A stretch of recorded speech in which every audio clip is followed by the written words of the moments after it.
Do you know that every ATM you touch can become a money fountain if your words are charged with faith? The world calls it a machine. I call it a symbol. For money flows where words have gone before. Most people tap buttons. I speak law. And when I speak, supply answers. Let me show you how to speak so heaven deposits before you even withdraw. In this message, you will learn how to speak the living word that multiplies money by divine law. I will show you how to command the invisible supply that belongs to you by right of consciousness. You will discover why begging, hustling, or hoping cannot work, and how one declaration of truth outperforms years of effort. You will learn how to erase fear, speak with authority, and open your divine account, the account that never runs dry.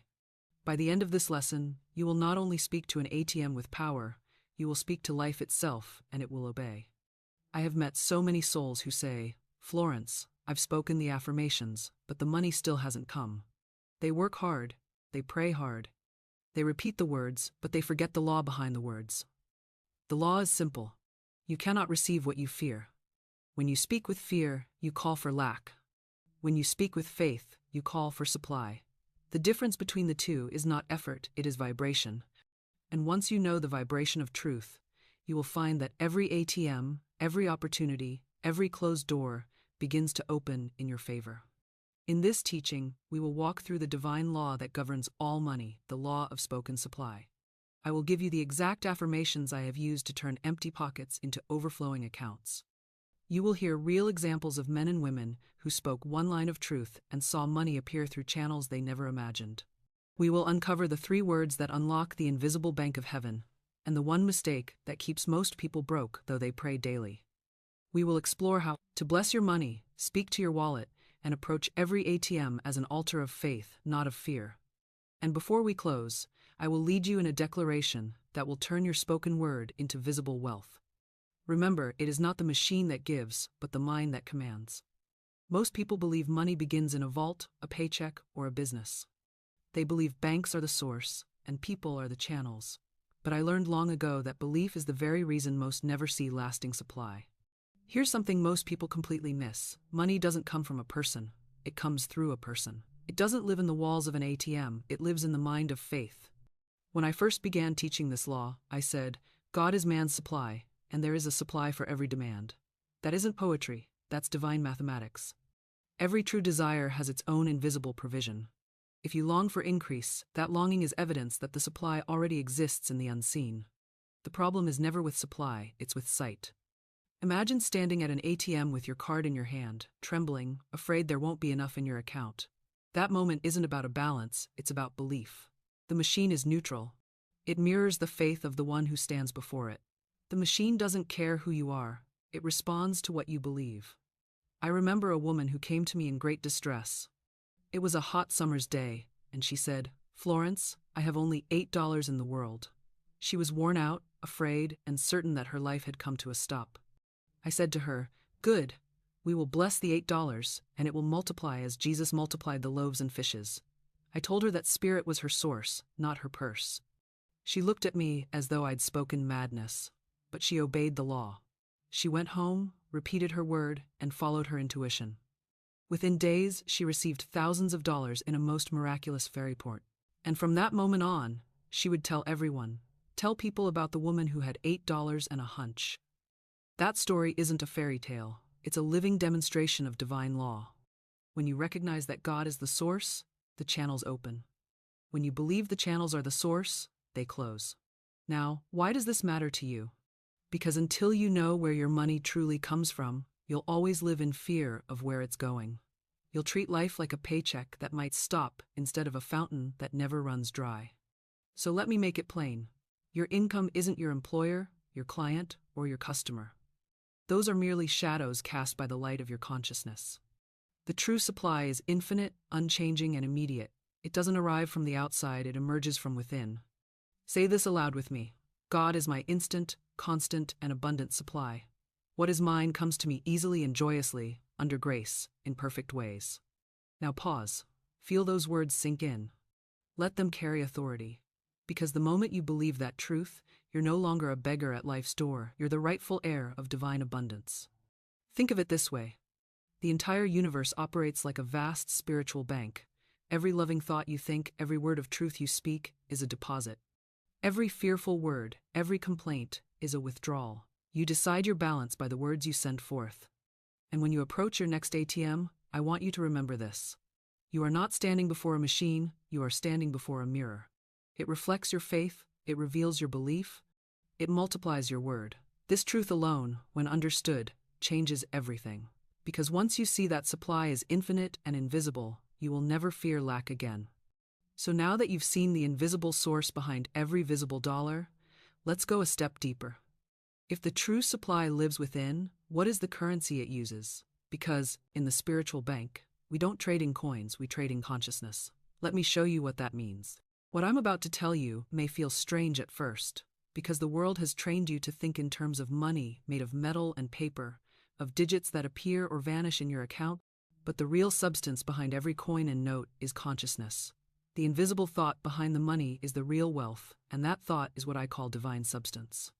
You see, when I say money, I never mean the dollar or the coin. I mean the energy that the dollar represents, the living flow of supply that moves through the universe and answers to the vibration of belief. So, before you ever withdraw cash or sign a check or open your banking app, the true transaction has already taken place in your mind. The ATM in front of you is not an object of chance, it is a mirror that reflects the balance you hold in your invisible account. The question is not, do I have money, but what am I thinking about money? For your thoughts are the only currency heaven accepts. I often say that your vibration is your spiritual credit score, and your words are your signature on a divine check. You can write checks of fear and lack, or you can write checks of abundance and ease, but the bank of the universe will never reject your order. It fills whatever you send forth because the subconscious is a perfect servant, faithful to carry out every command, whether of wealth or want. When you speak in complaint, when you mutter about bills or delays or unfairness, you are writing checks of limitation. And the law must honor your word. But when you speak the word of faith, when you bless your finances, when you declare that every need is met even before it arises, you release a current of prosperity that no human condition can obstruct. The subconscious records the decree and moves heaven and earth to fulfill it. I remember once, a woman came to me worried about her rent, fearful that she'd be evicted by week's end. She kept saying, "Florence, I don't have the money." I stopped her gently and said, "Do you want more of that?" She frowned, not understanding. I told her, "Every time you repeat the lack, you sign another check for it. The universe keeps perfect books, and you are overdrawing your account with words of fear. Now stop repeating the overdraft. Speak only of supply." She hesitated, then began. "I have plenty of money for my rent. All that I need is now supplied." Her voice trembled at first, but I saw the shift. Her shoulders lifted. Her eyes brightened, and within 48 hours the rent was paid in full by a source she could not have planned. I told her, the rent was never about money, it was about thought. You paid with faith. That is how this invisible currency works. The value of your words depends entirely upon the energy you place behind them. A man may say, "I am prosperous," 1,000 times, but if he trembles with doubt while saying it, the words are empty shells with no gold inside.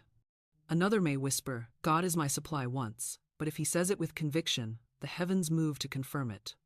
Feeling is the electricity that powers the word. It lights the circuit of creation. You cannot separate thought, word, and emotion. Together they form the trinity of manifestation, the spiritual check, the signature, and the approval stamp. Without that living feeling of truth, even the most beautiful affirmation is only ink on paper. Now let me give you a picture to hold in your mind. Something simple and practical. Imagine you're standing before that ATM again. Your card is your faith, and your PIN is your word. If your card is weak, if you doubt that your account has anything in it, you can press all the buttons you like and the screen will still flash. Insufficient funds. But when you insert the card of faith and speak the number of faith, truth, when you say, "I have plenty," and feel the joy of having, the machine responds instantly because you've given it the correct code. The machine doesn't ask where the money will come from, it simply obeys the command. That is the law of consciousness. It does not reason, it only executes. Every day you are entering codes into the great spiritual system with your words, your tone, your thoughts. If you keep saying, "It's hard to make money," you are locking yourself out of your own account. If you say, "Money flows to me freely and joyously," you are releasing the funds already waiting under your name. The currency is consciousness. The interest rate is faith. The only transaction fee is fear. Pay the fee, and you lose part of the blessing. Eliminate the fear, and the flow becomes instant. I often laugh gently when people tell me, "Florence, I don't believe words can change money." I say to them, "What do you think the entire banking system runs on? Words and belief." A signature on a check is just a written word. A digital balance is nothing but a string of numbers on a screen. We already live by faith, but we call it finance. The difference is that spiritual law never fails and never fluctuates. The bank may collapse, but consciousness never goes bankrupt. So here's what I want you to remember. Money doesn't respond to labor alone, it responds to language. Speak with fear and you draw lack. Speak with faith and you draw wealth. The only reason one person lives in constant struggle while another moves in ease is that one has learned to issue orders of truth while the other keeps authorizing overdrafts of worry. You can change your financial destiny faster with your words than with any investment, because your word sets the vibration that magnetizes the investment itself. Let me leave you with a declaration to anchor this law. Say it aloud, slowly, and mean it. My words are divine currency. Every statement of truth I make deposits wealth into my life.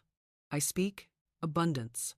I feel abundance. I live abundance under grace and in perfect ways. Pause for a moment after you speak it. Let it resonate in the silence. That pause is the moment heaven stamps your affirmation as approved. Now, as we move forward, I want to open another door for you. You've learned that the true supply flows through you, and that your words are the currency of consciousness, but there's still one illusion to dissolve the illusion of lack. Because until you break that spell, even the richest deposits cannot reach you. So stay with me, and I'll show you how to shatter that illusion forever. Here's something that might surprise you. There is no such thing as lack in the universe. There is only the appearance of it, the mirage, the shadow cast by fear and disbelief. Lack has no substance of its own. It is simply the absence of recognition, the refusal to see what already is. When people come to me saying, "Florence, I don't have enough," I tell them softly, "You are standing in a room filled with gold, but the lights are off. The moment you turn on the light of faith, you will see that nothing was ever missing. It was only hidden from your sight." Poverty is a picture painted by the imagination, not a permanent fact in the divine design. The Father's house is filled with abundance, but most of his children are looking at the floor instead of the table. I remember once a student said to me, "I've prayed, I've tithed, I've affirmed, and still nothing happens." I asked her what she thought about when she wasn't praying. She paused and said, "I worry about the bills." I smiled and said, "Then your real prayer is worry. You are asking for more to worry about, and the law, being perfect, grants your request. You see, life doesn't hear what you say once, it hears what you mean always. It reads the vibration behind the words, and if that vibration is fear, it multiplies fear. If it is faith, it multiplies faith. The law cannot be fooled. It will mirror you exactly. So, when you speak of bills and burden, the universe echoes back more of the same. Not to punish you, but to reveal what you're creating. I want you to picture something simple. Imagine two people walking into the same ATM. One says silently, "I hope this works. I hope there's something left," and presses the buttons with trembling fingers. The other walks in smiling, thankful, calm, and says inwardly, "Infinite supply meets me here." The first walks away frustrated, the second walks away provided for. It's the same machine, the same day, the same possibility. The only difference is the picture they hold in consciousness. The first sees scarcity, the second sees sufficiency. The first withdraws fear, the second withdraws faith turned into form. The machine has no power of its own, it merely mirrors the mind that commands it. "In your word is your wand," I wrote. "Every plan my Father in heaven has not planned shall be dissolved and dissipated." That includes every belief in limitation, every mental habit of lack. The moment you declare that, you begin to dissolve the old pictures. You may not see the result immediately, because sometimes the fog of fear takes time to clear. But the declaration begins the cleansing. You cannot hold on to fear and faith at the same time any more than you can face east and west in one moment. The two vibrations cannot coexist. You must choose the higher frequency and refuse to be deceived by appearances. Now let me tell you a story from a woman who wrote to me years ago. She had been affirming prosperity for months, saying over and over, "God is my unfailing supply, and large sums of money come to me quickly, under grace, in perfect ways." But her conditions didn't change right away. Then one day she noticed that whenever she spoke the affirmation, she clenched her fists, as though bracing for disappointment. She realized that while her lips declared abundance, her body declared resistance. So, she began to relax. She said the words slowly, joyfully, with gratitude. Within a week, unexpected checks began to arrive.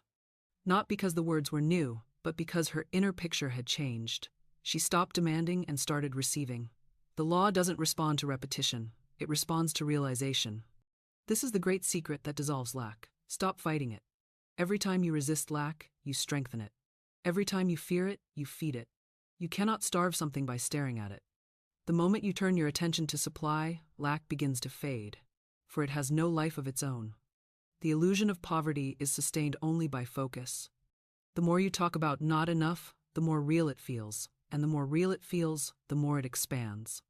But when you shift your focus and say, I have everything I need, and more flows to me now, you open the window for the sunlight of supply to pour in. I often say to my students, do not take a trip to the land of lack, even for curiosity. Because once you travel there in thought, you may begin to build a home there in belief. And that home has many rooms: worry, envy, comparison, resentment, and none of them have windows. You live in the dark until you remember to step outside. The way out is always the same: gratitude. Gratitude is the great dissolver of lack. When you thank God for what you have, no matter how small, you change the lens through which you see the world. The moment you bless the smallest coin, you connect it to infinite gold. Blessing expands substance, complaint contracts it. Let's make this practical. Suppose you open your wallet and see a single dollar. Most people would sigh and say, this isn't enough. But the student of truth says, this dollar is blessed and it multiplies as I speak. It is the seed of my abundance. Then that dollar becomes a symbol of faith, not fear. It becomes charged with expectancy, and by the magnetic law of consciousness, it draws more to itself. The same law that governs the seed governs your supply. One tiny affirmation of faith contains a harvest of plenty. Now, why does this matter so deeply? Because until you break the illusion of lack, every technique, every affirmation, every visualization remains powerless. You can't pour new wine into old bottles. You can't fill a heart still occupied by fear. You must first empty the consciousness of want, of comparison, of jealousy, of the lie that others have your good. Once you release those false beliefs, the true supply rushes in like air into a vacuum. The universe abhors emptiness. The moment you clear the room, abundance walks through the door. Say this with me now, slowly and deliberately. There is no lack in divine mind, therefore there is no lack in me. What is mine by divine right now appears in perfect ways. Every shadow of fear dissolves, and I see only supply. Pause after those words. Let them settle in your chest. That pause is your turning point, the instant you stop resisting and start receiving. Now, you may ask, Florence, what if I feel the fear rise again tomorrow? And I will tell you, fear is only the echo of an old idea leaving your system. Don't wrestle with it. Bless it and release it. Say, you have served your time, I no longer need you. Fear will fade like smoke in the wind when you no longer feed it. Keep your focus on truth, and the illusion will vanish.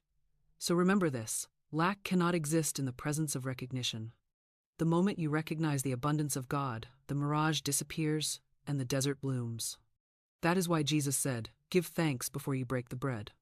He didn't wait to see more loaves. He gave thanks for what he had, and the act of gratitude multiplied it. The law is the same today. Give thanks before you withdraw, praise before you receive, bless before you count. Then you will discover what I discovered long ago, that the ATM, the wallet, the purse, the world itself, becomes a fountain of supply when approached in faith. Now that we've dissolved the shadow and restored your vision of plenty, we can move into the next revelation. Because it's not enough to know that supply exists, you must also know how to speak it into form. The word, when spoken with authority, is the bridge between invisible wealth and visible manifestation. So come with me into the next part, and I will show you how to use your words to move money itself. Now that you've seen the invisible source of all supply and you've begun to break the illusion of lack, I want to lead you into the very heartbeat of manifestation, the word itself. Most people imagine that words are just sounds moving through the air, empty noises that come and go like wind, but I tell you, words are living things. They are substance. They are creative power condensed into vibration. Each time you speak, you strike a match in the invisible. Each syllable carries shape, color, and form in the unseen world. The ancients knew this truth, though they said it in symbols. In the beginning was the Word, and the Word was with God, and the Word was God. That wasn't poetry, that was spiritual physics. Everything that exists, every coin, Every dollar, every opportunity began as a vibration, a word thought, a word spoken, a word believed. The universe itself is sound made visible, thought turned into thing, and you, being made in the image of the Creator, hold the same authority. When I first grasped this, I realized that my tongue was not an organ of speech alone, it was an instrument of creation. Man's word is his wand, I wrote, filled with magic and power, and I meant it literally. The spoken word is the bridge between the invisible and the visible, the unseen and the seen, the idea and the experience. To speak is to command. That is why careless language costs so much. People say, I'm broke, or I can't afford that, or money never lasts, and then wonder why those conditions multiply. The law does not differentiate between joking and judgment. The law doesn't recognize sarcasm. It simply obeys the vibration. Whatever you say, sincerely or not, becomes a decree that must return to you multiplied. Every idle word is a seed, and the harvest always comes home. I've seen this law at work more times than I can count. Once, a man told me he was sick and tired of his business. Those were his exact words, said in irritation and boredom. Within 6 months, the business collapsed, and he himself was physically sick and exhausted. He came to me for help, and I told him plainly, "You created it with your own tongue." He looked shocked, as though I had accused him of some great sin, but I reminded him of Scripture. By your words you are justified, and by your words you are condemned. Words don't merely describe your life, they design it. Every statement is a sketch drawn upon the canvas of your experience. And if you don't like the picture you're painting, it's time to choose a different color of thought and a truer line of speech. Let me give you an image you can hold. Think of your tongue as a 3D printer, endlessly sculpting matter from the material of spirit. You feed the printer the design of your belief, and it prints accordingly. If your model is fear, it prints limitation. If your design is faith, it prints abundance.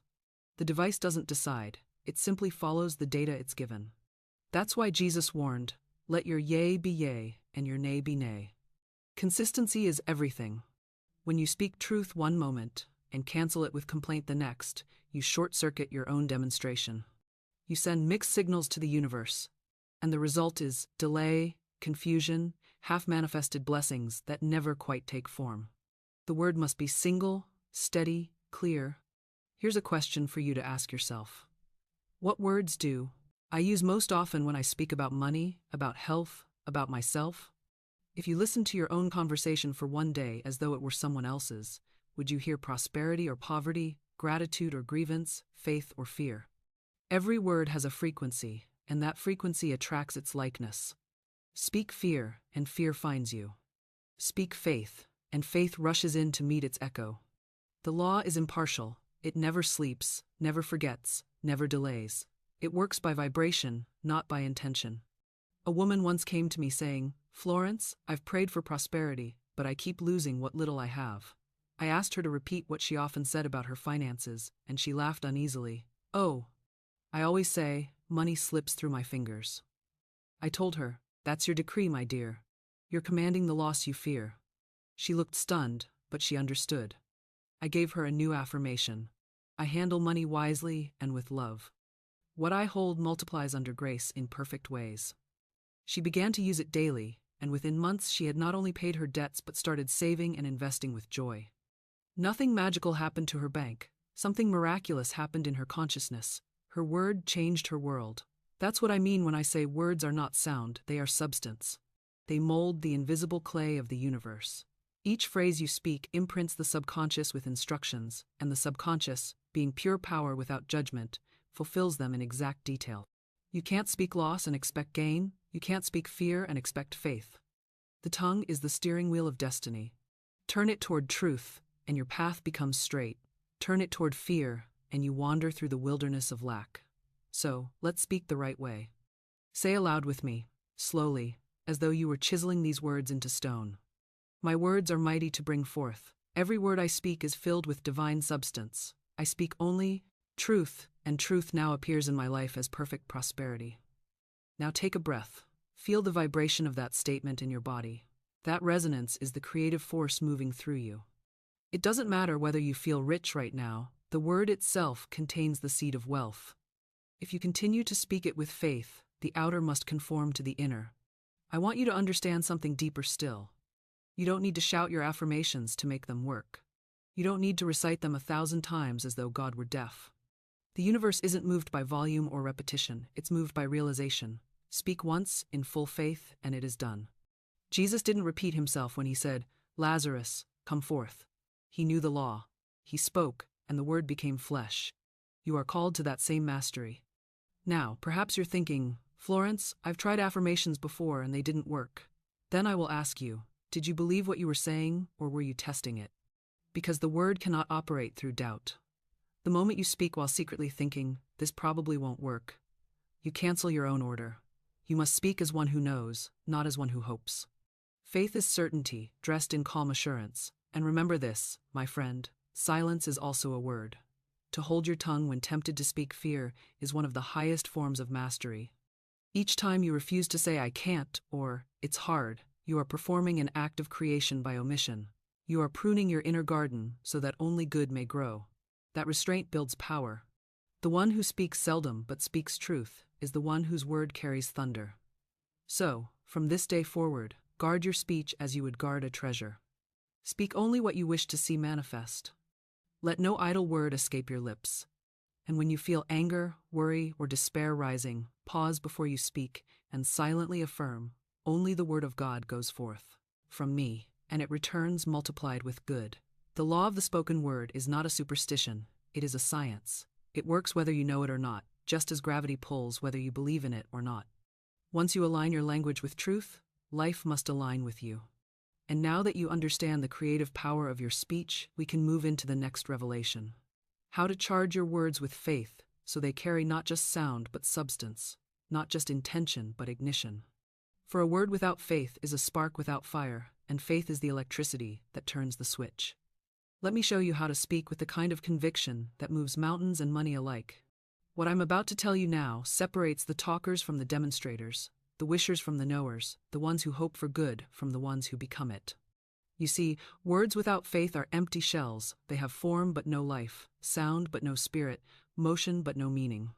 They can be repeated 1,000 times and never move the smallest pebble in the invisible realm because faith is the electricity that powers the spoken word. Without that current, the line remains dead. And when I say faith, I don't mean blind optimism or strained effort. I mean the quiet, absolute certainty that what you have spoken is already done in divine mind. Faith doesn't beg, it declares. Faith doesn't plead, it possesses. Faith doesn't hope, it knows. When people first learn about affirmations, they often think the power lies in repetition, as if the universe could be convinced through volume or persistence. But the universe isn't moved by your mouth, it's moved by your vibration. If you say, "I am rich" 10,000 times but tremble inside, you're broadcasting fear at a higher frequency than your words. The law reads the energy, not the syllables. It's not the number of times you say a thing that matters, it's the depth of conviction with which you say it once. One word of truth, spoken in complete faith, carries more power than a lifetime of fearful chatter. That's why Jesus said, "When ye pray, believe ye have received." He didn't say, "Pray and then wait." He said, "Believe ye have." The moment the word leaves your lips, it is fulfilled in divine substance. The manifestation is simply the slow unfolding of what's already done. I remember a woman who came to me in tears one afternoon, her last $2 trembling in her hand like the last leaf on a winter branch. "Florence," she said, "I've been affirming prosperity, but nothing happens. I say it every day, but I still have nothing." I looked at her and said, "Then it's time to say it once with faith." She didn't understand at first, so I explained, "You've been saying it from the neck up. You must say it from the heart out." She nodded, quietly wiped her tears, and I told her to bless those $2, to speak over them as though they were the first drops of a river that could never run dry. She went home, laid the bills on her table, and said aloud, "God is my supply, I am rich in mind and affairs. These $2 are the seed of my wealth." She told me later that as she spoke, something shifted. She felt joy instead of desperation. That night, a friend she hadn't seen in years came to visit and offered her an opportunity that yielded $6,000 in profit within a month. Her wealth didn't come from the friend, it came from the word that was finally charged with faith. That's how this law works. The universe responds to the emotional charge behind the statement, not the syllables themselves. When you say "I can't" with fear, you create instantly. When you say "I can" with faith, you create instantly. The results differ only by the vibration. So how do you charge your words? How do you fill them with that invisible power that moves matter? By feeling the truth of them now, before the evidence appears. Feel as though you already have what you desire, not in some distant future, but right now in the eternal present where all creation takes place. Faith is the art of living in the done deal. I often use the analogy of an artist painting a masterpiece. When the painter begins, the canvas is blank, yet in her mind the vision is complete. She doesn't doubt the finished picture because it already exists within her imagination. Each brushstroke is merely the outer unfolding of what she already knows to be true. That's how faith works. When you speak your word, you must see the picture complete. Don't look at the blank canvas of your present condition. Look at the masterpiece of divine design already formed in the invisible. Paint with joy, not with doubt. Speak with confidence, not with hesitation. I tell my students to practice feeling wealth before they see it. When you say, "I am rich," let your heart swell as though it were already true. When you affirm, "All my needs are met," breathe as though you've just received a beautiful gift. That feeling of relief and gratitude is the magnetic charge that draws substance into form. If you say your words mechanically, they fall flat. But when you say them with living emotion, the words become clothed with power. They travel like arrows straight into the subconscious, which then sets every force of the universe in motion to prove you right. The subconscious is obedient but neutral. It doesn't question the truth of your statement, it simply fulfills it. It is up to you to provide the tone, the feeling, the conviction. Some people tell me, "Florence, I can't fake feeling rich when I'm broke," I say. Then don't fake it, faith it. Faith it until you feel it, for faith is stronger than sight.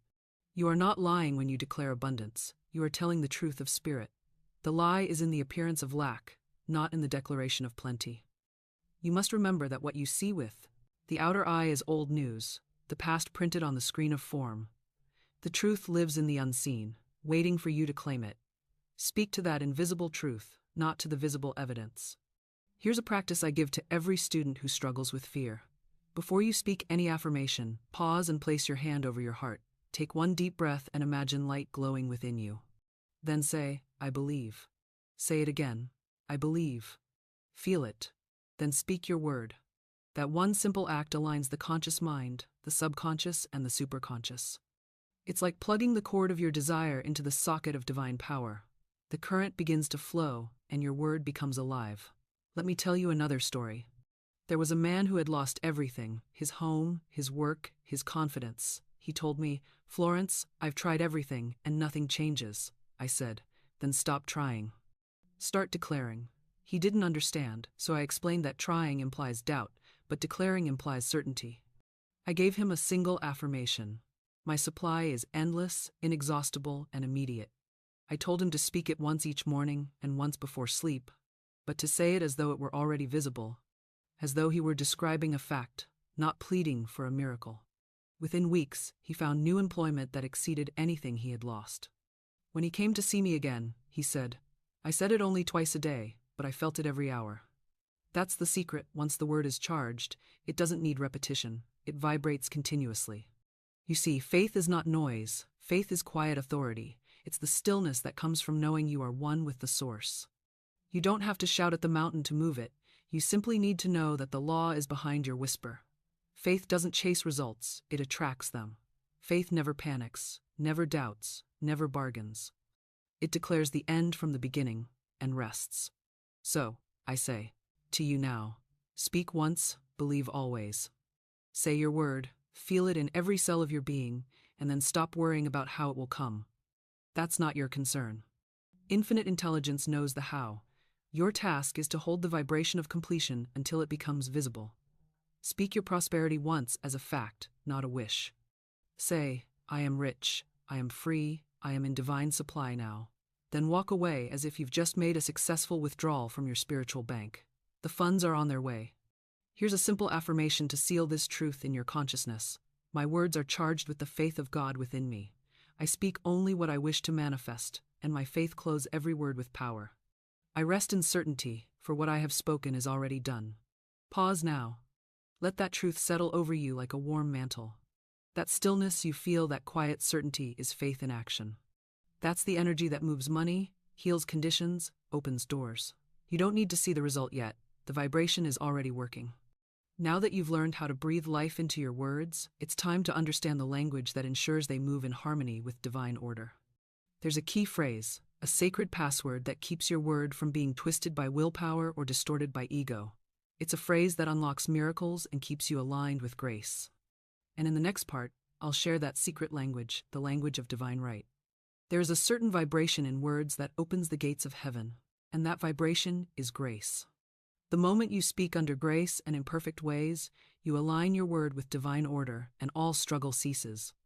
People imagine that manifestation requires force, that you must push or pull or twist life into cooperation, but I have learned that what is truly yours moves toward you the moment you speak the word under grace. These are not filler words. They are a sacred password, a seal of protection. When I say something is coming to me under grace, I am acknowledging that the outcome will be perfect, peaceful, and harmless to all concerned. I am saying, infinite intelligence, arrange this in the right way, through the right channels, at the right time. And when I add in perfect ways, I surrender the details to divine mind. Those phrases prevent me from forcing the law through personal will. They remove tension from the command and replace it with certainty. Most people want what they want in the way they want it, and that is where their demonstrations collapse. They mistake stubborn desire for faith and personal control for power. But true power flows only through surrender. To insist on a specific channel or a specific person is to chain the universe to your limited idea. When you release the how and the who, you give the law room to work. It will always find the swiftest, most harmonious path. That's what under grace and in perfect ways means. It means I refuse to outline. I refuse to dictate the plan. I trust divine intelligence to deliver my good in ways that exceed my imagination. I remember the story of a woman who was deeply in love with a man. Let's call him A. B. She wanted to marry him, but he did not share her affection. She came to me heartbroken and said, "Florence, help me make him love me." I told her, "My dear, we cannot use the law to bend another's will. That would not be under grace." I gave her a new affirmation instead. I am now in harmonious relationship with the man who is mine by divine right. If AB is the right man, we cannot be kept apart. If not, I will receive his equivalent. She hesitated, but she trusted me. She began repeating the statement daily, not with effort, but with calm assurance. Months later, she met another man, one who matched her completely, and she said, "Florence, now I understand. I thought I wanted A, B, but what I really desired was love, companionship, understanding, and that's exactly what I received." That is the language of divine right at work. It dissolves the limited desire and brings the true good.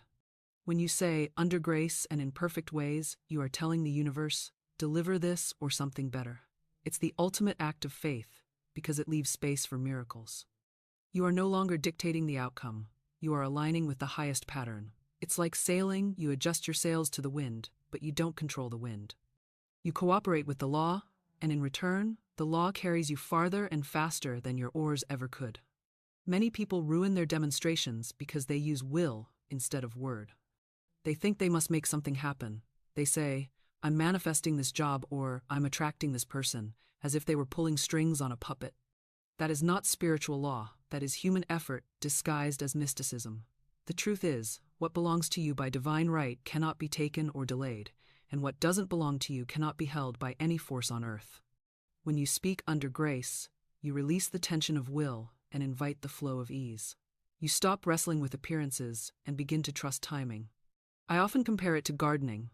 You plant the seed of your word, you water it with faith, and then you let the Son of Divine Order do the rest. You don't dig up the soil every day to see if the seed is sprouting. That only delays growth. You bless it and leave it. Under grace is that leaving. It's the spiritual rest that follows the spoken decree. It's saying, "I've done my part. Now I trust the law to do its part." Here's what's miraculous. When you begin to live and speak under grace, you'll notice that even the things you didn't ask for start to unfold perfectly. Old problems untangle themselves. Opportunities appear out of nowhere. You realize you've been carried all along by a current that knows exactly where to take you. That's why I tell my students, never speak a word of truth without adding the seal of grace. It's the difference between creating through ego and creating through God. Let's make this practical. Suppose you're seeking a new job or a financial breakthrough.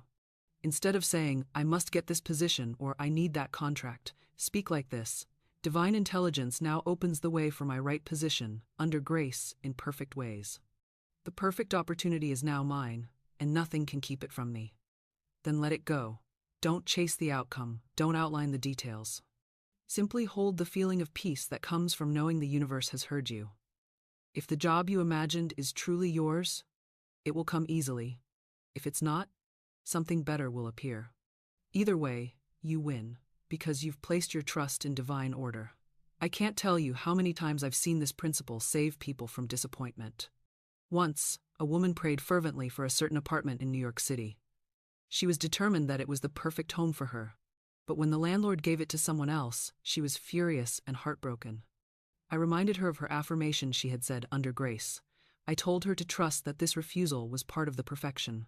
2 weeks later, a fire destroyed that very building. She wept with gratitude, saying, I would have lost everything if I had forced my will. That's what grace does. It protects you from your own short-sighted desires. When you speak under grace, you can rest, because you know no harm can come, no mistake can stand, and no door can close against your highest good. Your word becomes bulletproof. Even if appearances seem delayed or reversed, you can smile and say, this too is part of the perfect unfolding. That attitude of peace magnetizes good faster than any struggle. Let's speak a decree together right now to set this law in motion. Infinite Spirit, open the way for my immediate and permanent supply, under grace and in perfect ways. Nothing can be withheld from me, for what is mine by divine right now appears in perfect form. Say those words slowly, not as a wish but as a statement of truth.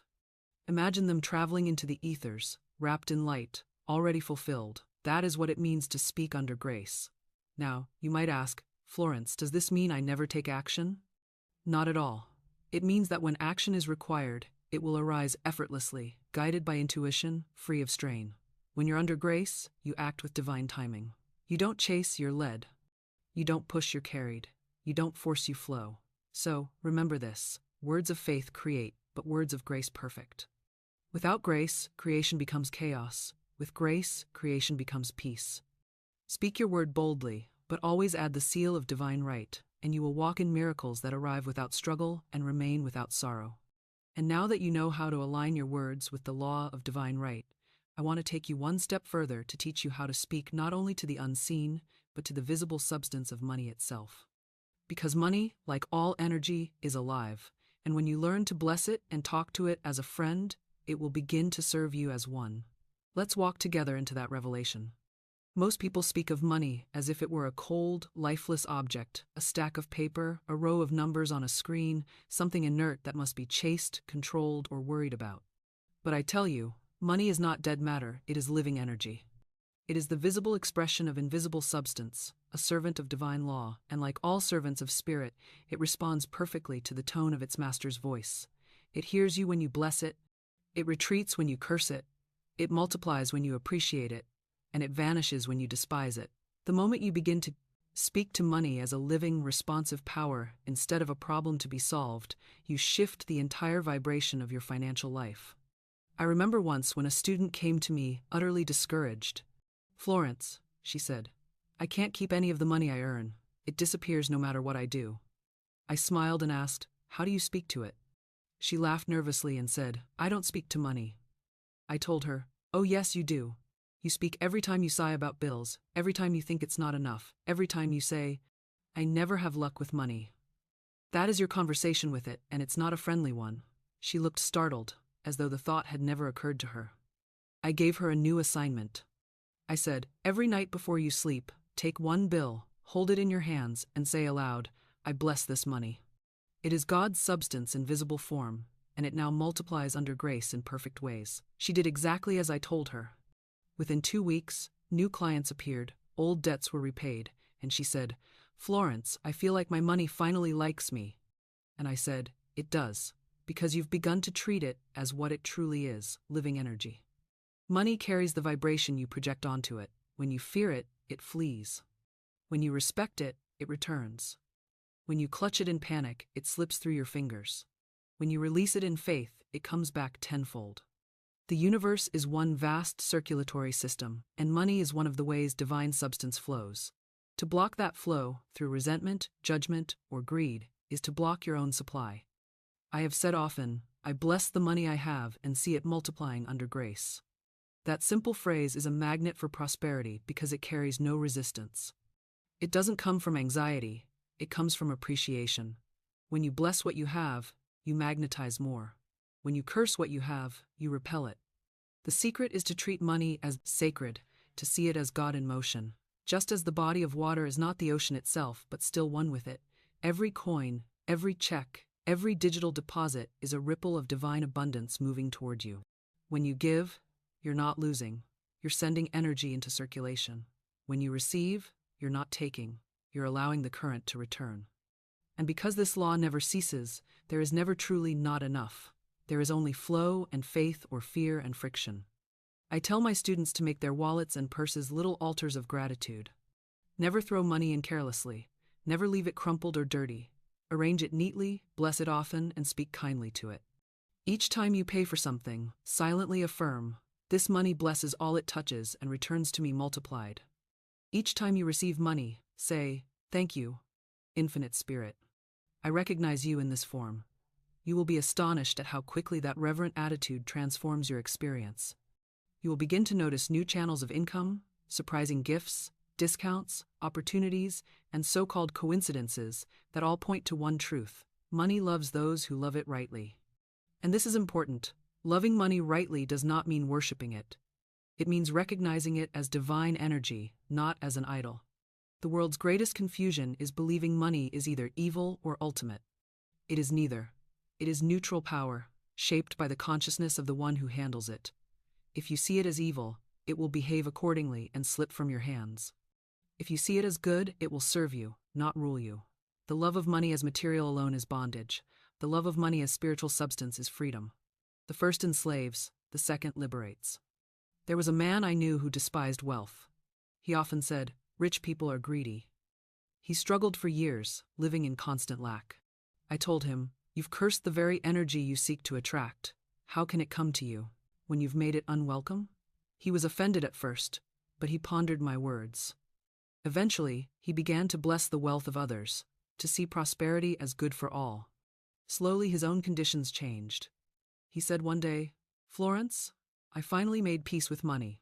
And I replied, "That peace was worth more than any fortune, because now the fortune can find you." The next time you stand before an ATM, I want you to see it differently. Don't think of it as a cold machine dispensing dollars. See it as a living altar of exchange, a moment of communion between you and divine supply. Before you press a single button, bless it. Say inwardly, "This ATM is one of God's channels of abundance. It cannot fail me because God cannot fail." Feel gratitude even before you see the balance. And when the money appears, smile, because you've just witnessed divine substance taking form. Do not let the transaction be mechanical, let it be sacred. Every withdrawal is proof that the invisible bank of heaven is working through the visible bank of earth. I can almost hear someone saying, "Florence, isn't that a bit much? Talking to my wallet? Blessing an ATM?" And I smile, because I know that the one who laughs at these things is the one still counting pennies. I never argue with results. When you begin to treat every exchange as holy, you will discover that life itself becomes a series of miracles in motion. The cashier smiles at you, the bills balance themselves, unexpected credits appear, lost money returns, and all because you've aligned yourself with the consciousness of abundance. So here's what I want you to practice. Every morning, before you leave your home, take your wallet or purse in your hand and say, "You are full of God's substance. You are a divine reservoir of supply, and you never run dry." Say it with feeling, with reverence, with gratitude. Let it be your first conversation of the day, and watch how your day changes. And then, when you pay for something, bless that money again and bless the one receiving it. Say silently, "I send this forth with love, and it returns to me multiplied." That one act dissolves all fear of spending and all worry of loss. You'll find that what you give comes back, often from places you could never have imagined. Because remember, the world is your mirror, and the ATM, the wallet, the checkbook, they all reflect your state of mind. Money is not your enemy, it's your student. It listens to the tone of your teacher. Speak to it with authority, but also with love. It is eager to obey, for it was created to serve you, not to master you. So speak kindly, bless often, give freely, and you will find that money becomes a faithful companion rather than a fleeing shadow. Let's seal this lesson with a spoken word of power. I bless the money I have and see it multiplying under grace in perfect ways. Every dollar I spend returns to me in divine increase. I am grateful for the living energy of money, which flows to me, through me, and back to me endlessly. Say those words as you breathe slowly. Feel the vibration of truth ripple through you. The flow has already begun. Now that you understand how to speak to money as a living, responsive friend, it's time to learn the deeper laws that govern this flow, the spiritual principles that shape when, how, and why your good arrives. Because even a blessed stream must obey the riverbed of law, and when you know those laws, your prosperity becomes not a miracle but a method. Let us move forward and uncover the laws that govern supply itself. Here's a law so simple that most people overlook it, yet it is one of the most powerful keys to freedom that the soul can ever hold. The law of substitution declares that no idea can be removed from consciousness except by replacing it with another. You cannot simply fight a thought, you must replace it. You cannot destroy a picture of fear. By staring at it, you must paint over it with a picture of faith. The mind is not a vacuum, it cannot be left empty. Whatever you cast out must be immediately replaced with its divine opposite, or the old condition will rush back, clothed in new form. This is why people who struggle against problems seem to live in a never-ending circle of the same experiences. They cast out the symptom, but keep the belief that gave it birth. The law of substitution ends that cycle. When you learn to replace every negative idea with a positive declaration of truth, the old energy dissolves, the old pattern breaks, and your life becomes a constant renewal. When I first understood this law, I realized that most of humanity spends its days reinforcing the very conditions it wants to escape. People say, "I don't want to be poor," and the mind hears only poor. They say, "I don't want to lose this job," and the law hears lose this job. The subconscious does not understand negation. It only understands command. Whatever you hold in thought expands. Whatever picture you energize becomes flesh. The only way to dissolve the wrong picture is to give the mind a new one so luminous, so convincing, that the old fades like mist at sunrise. I often use the story of the woman who wanted to marry a man named A. B. to illustrate this law, for it shows perfectly how substitution works. She was fixed upon him, convinced that her happiness depended on this one person. I told her, "My dear, you are trying to force your good through a single channel. You must open the way for something higher." I gave her this statement: "I am now in harmonious relationship with the man who is mine by divine right. If A, B is the right man, nothing can keep us apart. If not, I will receive his equivalent." She hesitated because she thought the word equivalent meant loss, but I told her, "It means something better, something exactly suited to you by divine intelligence." She finally released her grasp and began affirming the new truth. The law responded instantly. She met another man who embodied every quality she desired and more, and she later told me, "A, B, was only the letter of my wish.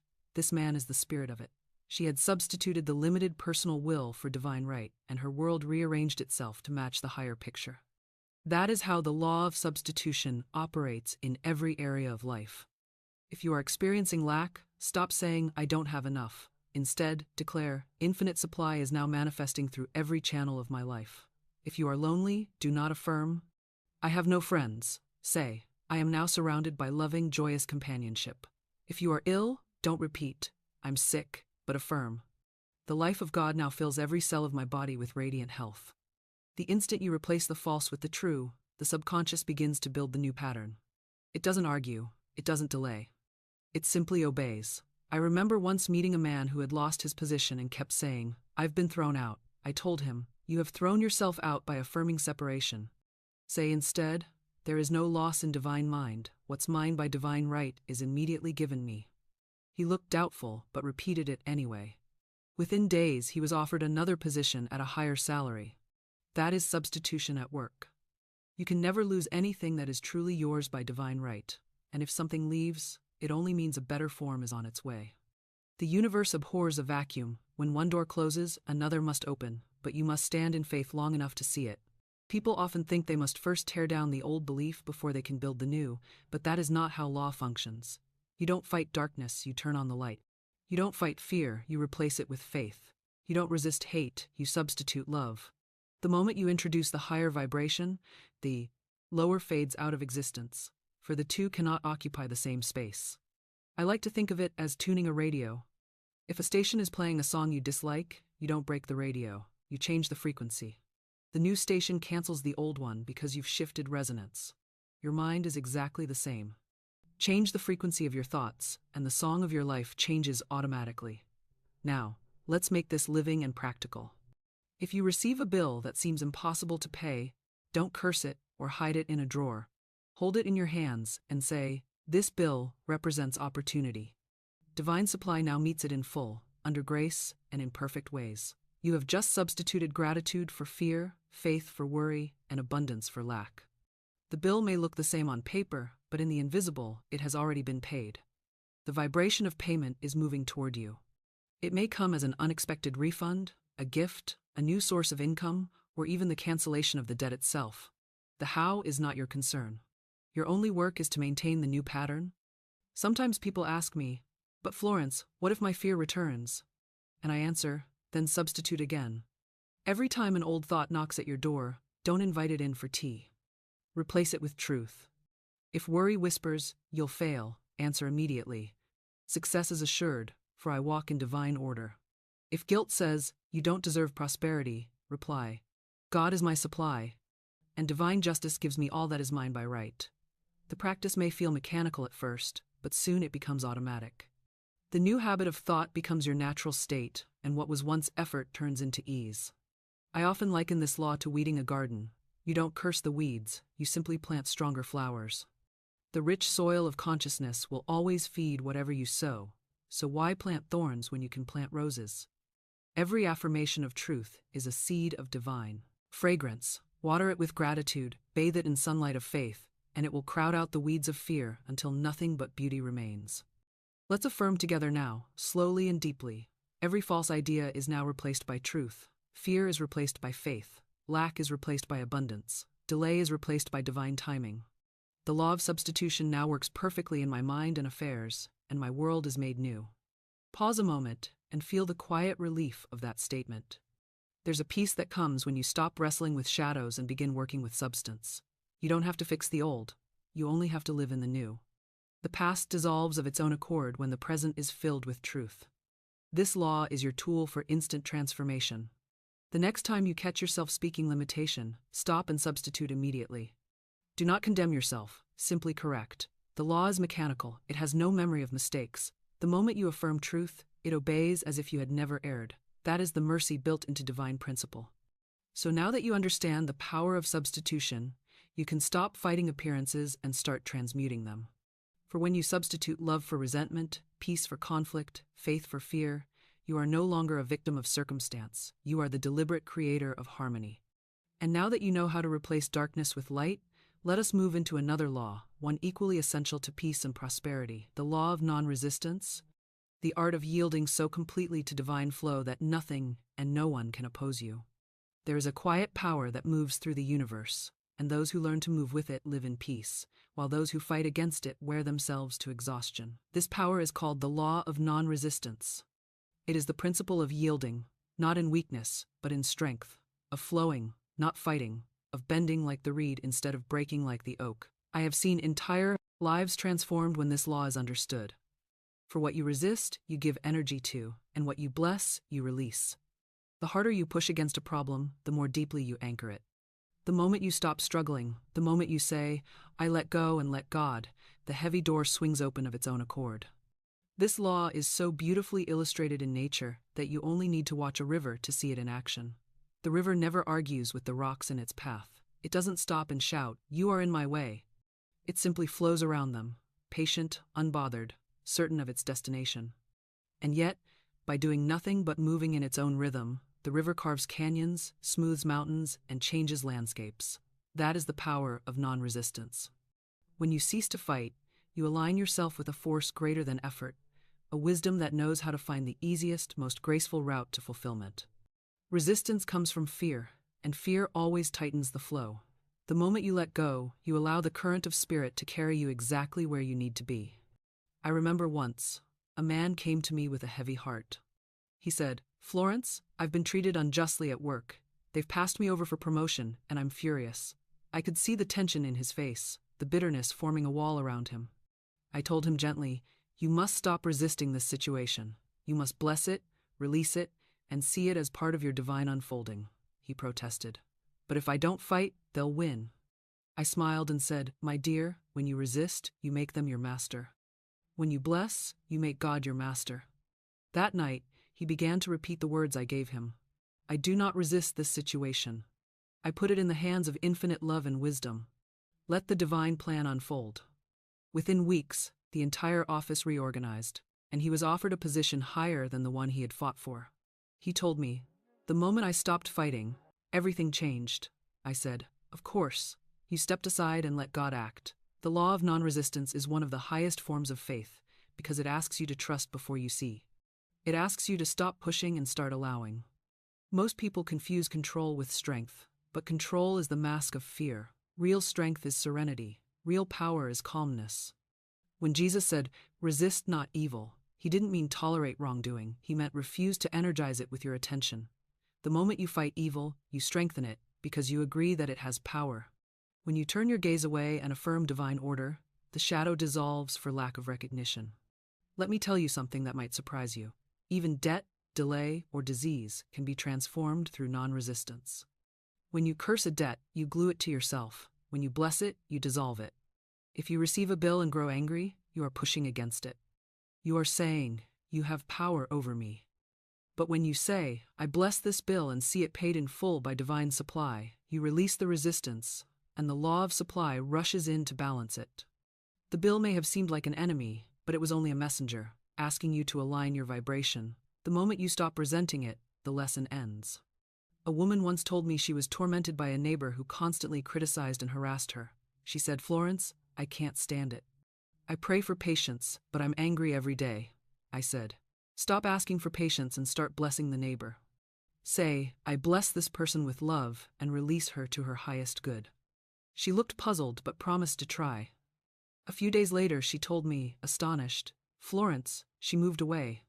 She said she'd been offered a better apartment unexpectedly. That's how non-resistance works. You don't have to chase your enemies, you simply stop making them necessary to your story. Love releases, and life rearranges itself. Non-resistance is not passivity. It's the most dynamic form of action there is, because it moves in alignment with divine intelligence. It is the action of spirit, not of strain. When you are non-resistant, your intuition sharpens, your path clears, and opportunities arise naturally. You find yourself in the right place at the right time without effort. Doors open before you knock, because you are no longer blocking them with your tension. The moment you loosen your grip, the universe can deliver what you've been clinging too tightly to receive. Think of your desires as a bird in your hand. If you squeeze it with fear, it dies. If you hold it gently, it breathes, it sings, it flies, and it comes back to you freely. That's the secret. Non-resistance keeps the life in your good. It allows the natural rhythm of give and receive to flow unhindered. When you say, thy will be done, you're not giving up your good, you're agreeing with the higher version of it. So when the next challenge arises, an argument, a delay, an unexpected turn, don't meet it with tension. Smile inwardly and say, I don't resist this. It's another opportunity for grace. Take a deep breath, release the need to control, and affirm, I do not resist, I am in divine flow. Infinite love now handles this in perfect ways. Say it softly, without strain, you'll feel the energy shift immediately. What seemed like opposition begins to fade. What looked like trouble reveals itself as transformation. You might be asking, Florence, how can I not resist when someone wrongs me? And I'll tell you, non-resistance doesn't mean you approve of the wrong. It means you refuse to keep carrying it. When you forgive, you're not excusing the act. You're cutting the rope that ties you to it. Resistance is bondage. Release is freedom. You can't rise while dragging your grievances behind you. Bless those who oppose you because they're showing you where you still resist. The moment you let go, you ascend beyond their reach. I once had a student who was furious after losing a lawsuit. She said, I'll never forgive them, Florence. They cheated me. I told her, you'll never be free until you bless them. She thought I was mad, but weeks later she came back smiling. I bless them every day, she said, and today I received an inheritance I never expected. It's twice what I lost. The law balanced itself the moment she became non-resistant. The energy that had been locked in resentment was released into prosperity. That is how perfectly the law works. You don't need revenge. you need release. You don't need to win, you need to align. Life itself is self-correcting when you stop fighting it. So, the next time you feel tempted to struggle, pause and say, I let this go. I bless it into the hands of divine love. Then do nothing but trust.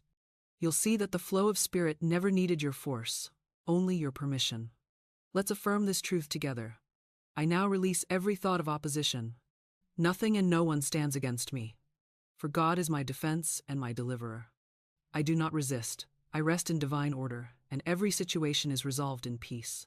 Take a long breath and let that word sink deep into your being. Feel the tension leaving your shoulders, the peace descending upon your mind. You have entered the flow of non-resistance. The river of life carries you forward easily, freely, joyfully. And now that you have learned to yield instead of wrestle, to bless instead of battle, you are ready for the next great principle of manifestation, the law of subconscious agreement. For once you stop resisting, you must learn to agree inwardly, to bring your heart and mind into perfect union, so that every word you speak is a chord of harmony that the universe cannot ignore. There is a still deeper law that governs the creative process of manifestation, a law so simple that most people miss it, entirely because they live divided within themselves. This is the law of subconscious agreement, and it states that nothing can manifest in your outer world until there is agreement in your inner one. Every demonstration of health, wealth, love, or success must be conceived first by a union between your conscious word and your subconscious belief. The conscious mind is the speaker, the architect, the one who designs and declares. The subconscious mind is the builder, the faithful servant, the one who follows instruction without question or pause. When these two agree, miracles happen quickly and silently. But when they contradict each other, the result is confusion, delay, or apparent failure. It is written, if two of you shall agree on earth, it shall be done. Most people think that means two people agreeing together in prayer, but the deeper meaning is the agreement between your outer and inner self, your intellect and your intuition, your mind and your heart, your words and your feelings. I have met so many who speak prosperity yet think poverty, who declare health yet feel fear, who claim peace yet secretly cherish grievance. They pray one thing and expect another, and then wonder why nothing happens. The universe is not withholding good from them, it is waiting for their agreement. The law cannot move while they are double-minded. A divided house cannot stand. You must speak the word and then feel the truth of it until every cell in your being sings the same note. Only then is there harmony in the unseen, and harmony in the unseen must reproduce itself in the seen. I remember a man who once told me, Florence, I've been affirming for $50,000 for months, but nothing changes. I asked him, when you say the words, do you feel rich or do you feel lack? He laughed uneasily and said, honestly, I feel ridiculous. I said, then that's your true affirmation. The law hears the feeling, not the phrase. I gave him a new practice. I said, before you speak, close your eyes and imagine what it would feel like to have already received it. Feel the gratitude, the relief, the joy. Let that feeling fill you and then say the words. He did as I instructed, and soon the vibration shifted. Within a few weeks, an investment he had written off as lost suddenly paid out almost exactly $50,000. He told me, I didn't just say it this time, I knew it. That knowing was the agreement.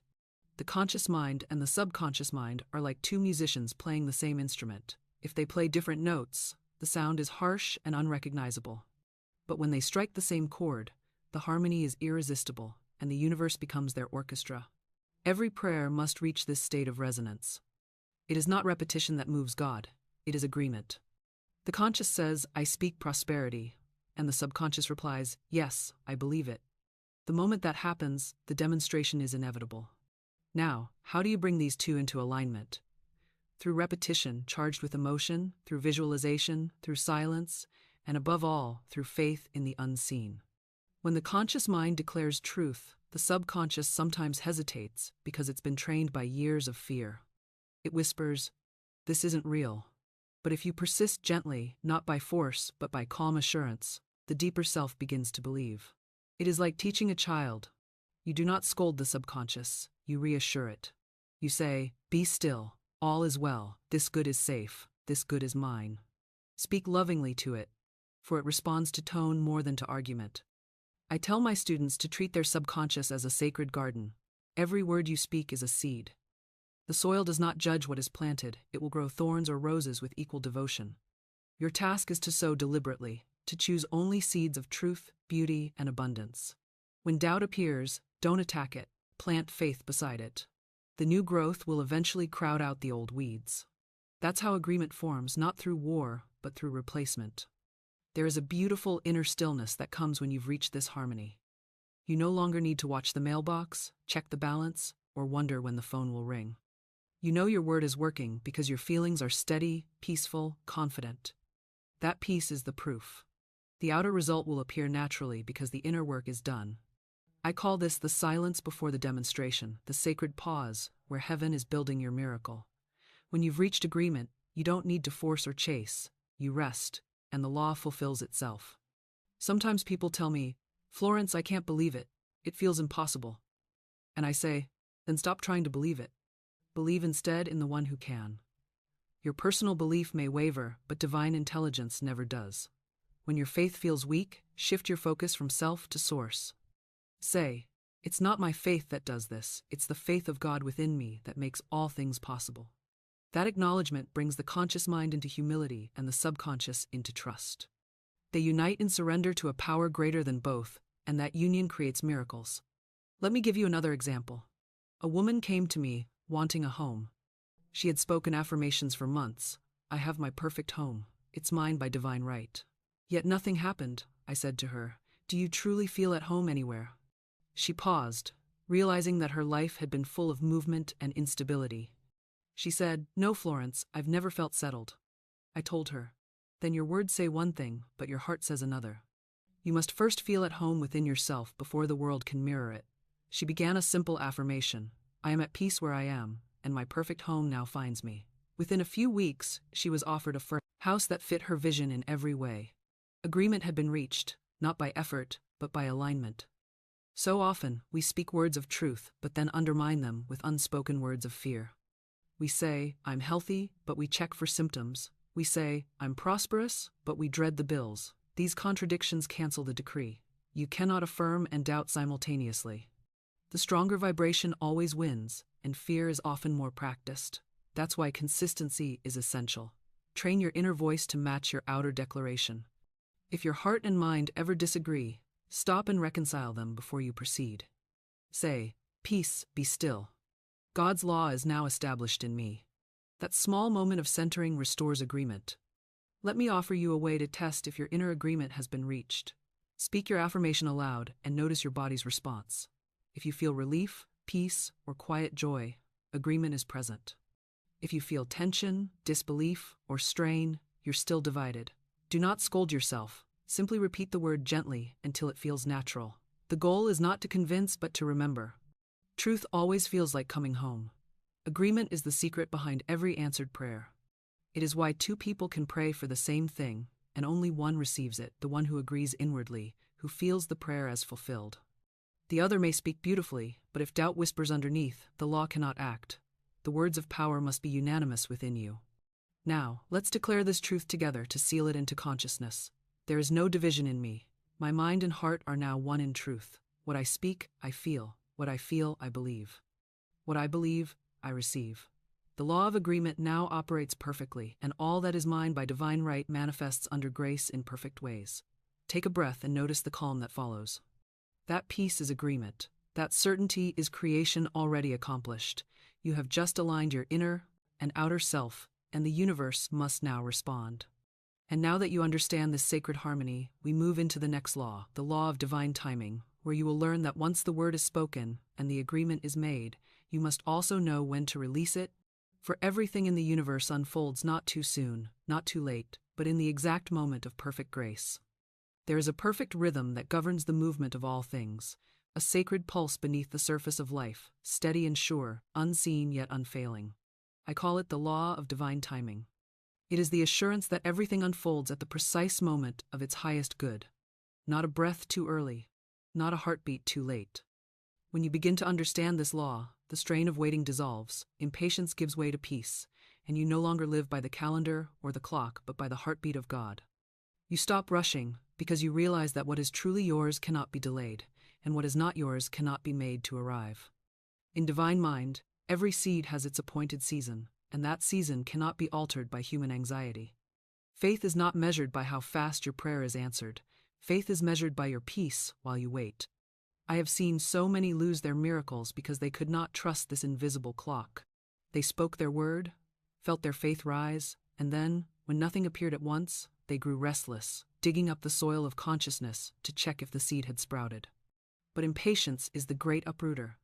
It says to the universe, I do not trust you.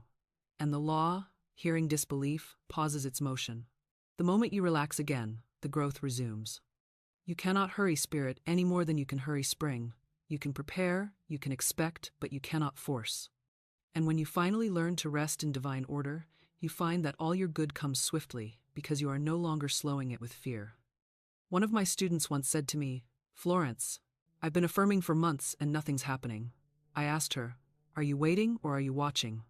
She didn't understand, so I explained, waiting is heavy, watching is light. Waiting says, it isn't here yet. Watching says, it is on its way, and I'm eager to see how it will appear. The vibration of those two attitudes is worlds apart. She smiled and said she would begin watching instead.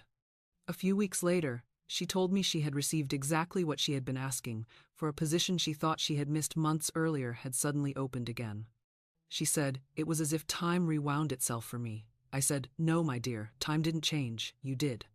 You entered the rhythm of divine timing, and it carried you directly into your good. This law can be seen in everything around us. The stars keep to their appointed courses. The tides rise and fall without haste or delay. The buds do not bloom before they are ready, yet when their season arrives, no power on earth can hold them back. Why, then, should you imagine that the rhythm of your own life is less precise? The moment you speak your word, the law begins to organize circumstances, people, opportunities, and ideas in perfect alignment. You may not see it yet, but the arrangement is underway. Just because the manifestation isn't visible doesn't mean it isn't moving. A seed germinates in the darkness long before it breaks through the soil into light. That dark period is sacred. It is the time when roots are forming. Strength is being built. Foundations are being laid. Don't curse the darkness, it is the womb of creation. Let me tell you a story from my own experience. A woman once came to me saying, Florence, I was promised a sum of $3,000, and it's long overdue. I need it desperately. I told her to release the tension and declare, I am receiving this money in divine timing and in perfect ways. She did so, but came back days later, frustrated that nothing had happened. I repeated, you must rest. The law is never late. Weeks passed, and then she received the check with interest. She laughed and said, Florence, it was late, but it came better than I imagined. I said, my dear, it was not late, it came at the perfect moment. Had it come sooner, you would have spent it in confusion. Now you are wise enough to use it in peace. That is divine timing. It never withholds, it prepares. Impatience is disbelief wearing a mask of urgency. When you say, where is it? Why hasn't it come? You are declaring that the universe has failed you. The truth is, the universe cannot fail. It is always on time, always precise, always perfect. The delay you perceive is only the space between your declaration and your readiness to receive. Sometimes your good is ready, but you are not. You must grow into the vibration of what you have asked for. The law cannot bring you a gift that will overwhelm you.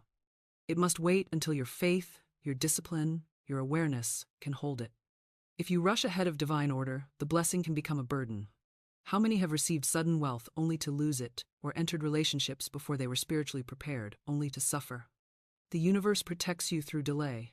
Divine timing is not punishment, it is mercy. The greatest proof of mastery is serenity in the face of apparent delay. The one who can say, all things are working together for my good, and they unfold at the perfect time, has already received in the invisible what others are still struggling for in the visible. The calm expectancy of faith is a magnetic force. It attracts completion. Anxiety repels it. That is why I say, when you've spoken your word and done your work, step back and say, Infinite Spirit, I rest in your order. You are never too late. Then stop counting the days. Stop measuring progress. Let the unseen do its work in silence. When the time is right, what is yours will burst forth like springtime after a long winter, and you'll realize that every moment of waiting was part of the miracle. One of the most profound affirmations you can speak under this law is this: there are no lost opportunities in divine mind. What is mine cannot be taken, and what is not mine cannot be held. Everything arrives at the perfect moment, under grace and in perfect ways. Say it slowly, and let the truth of it dissolve the tension in your body. Each time you speak it, you align your heartbeat with the rhythm of the universe. You begin to feel time itself expanding, softening, becoming your ally rather than your enemy. You no longer rush. You no longer chase. You walk calmly, knowing that your steps are ordered and your good is inevitable. There was once a student who prayed for success in her career. She told me, "I feel ready, but nothing's moving." I asked her, "What do you do with your days?" She confessed that she spent most of her time complaining about her current job. I smiled and said, "Then you are telling the universe that you are not yet ready for the promotion." Gratitude is the sign of readiness. When you can give thanks where you are, you've proven you can handle more. She took the lesson to heart, began blessing her current position, and within a month she was offered a new one, better pay, better hours, better environment. The law had been waiting for her agreement with gratitude. Once she aligned with divine timing, it was immediate. You see, divine timing does not mean delay, it means precision. Sometimes the alignment happens instantly, sometimes gradually, but it is always exact. What looks like a closed door is often just a door not yet meant to open. And when it does, it will swing wide with such ease that you'll know it could never have happened a day earlier or a minute sooner. Let us seal this law with a declaration of peace. Say it quietly, as if you are whispering, directly into the ear of infinite intelligence. I am in the rhythm of divine timing. I do not hurry, I do not wait. My good unfolds with effortless precision. Every delay is now dissolved into perfect preparation. I rest in the peace of God, and all that is mine comes to me in due season. Feel the calm that follows those words. That peace is the evidence that divine timing is now in motion. Nothing can stand in its way. The tide of good that belongs to you is rising, and when it reaches its appointed hour, you will step into it naturally, gracefully, without effort. And now that you understand this sacred law, the still perfect timing of spirit, it is time to look within at what still blocks the flow, to clear away the lingering fears and debts that cloud the channel of supply, so that the current may run swift and strong. For the laws of manifestation are not separate, they are woven together like threads in a single golden fabric, and the next thread we will take up is the clearing of the inner path. How to release every burden and stand in the full freedom of flow. There comes a time in every soul's journey when you must learn the sacred art of release, the ability to set down the invisible weight that you have carried for so long you have almost mistaken it for yourself. People move through life bent beneath burdens that were never meant to be theirs. Worry about the future, guilt from the past, the need to manage everything, the endless rehearsing of what might go wrong. These heavy thoughts cling to the mind like chains, and while the lips may speak of faith, the shoulders reveal the truth. You cannot attract abundance while you are bowed in fear. You cannot hear divine guidance while you are listening to the noise of anxiety. The burden must be lifted before the blessing can descend. The law cannot pour new wine into a vessel already filled with old self-pity. This is why I teach my students to cast every care, every fear, every burden upon the proof Christ within, for that inner presence is the great burden bearer, the silent redeemer, the endless reservoir of peace. I once knew a woman who came to me trembling over a financial situation that seemed hopeless. She said, "Florence, I've prayed, I've affirmed, but I feel sick with fear. I don't know what else to do." I said, "Then stop doing, give the burden to God." She looked at me with confusion, as though I had spoken in riddles. "How can I give it to God?" she asked. I said, "Say aloud, I cast this burden on the Christ within, and I go free." Then mean it. See yourself laying it down as you would set down a heavy basket at the end of a long journey. Feel the relief of it. The moment you release it, the law begins to act. She obeyed, and when she returned a week later, she was radiant. "Florence," she said, "the debt is cleared, and I don't even know how. The money came through a way I never imagined." I smiled and told her, "Of course it did." When you stopped clutching the problem, the answer had room to enter. Fear is inverted. Faith, it is faith in evil instead of good, faith in loss instead of gain, faith in chaos instead of order. Whatever you fear, you magnetize. Fear is not a condition, it is a vibration, a current that draws to itself the very thing it dreads. That is why Jesus said so often, "Fear not." It wasn't a comfort, it was an instruction in spiritual physics.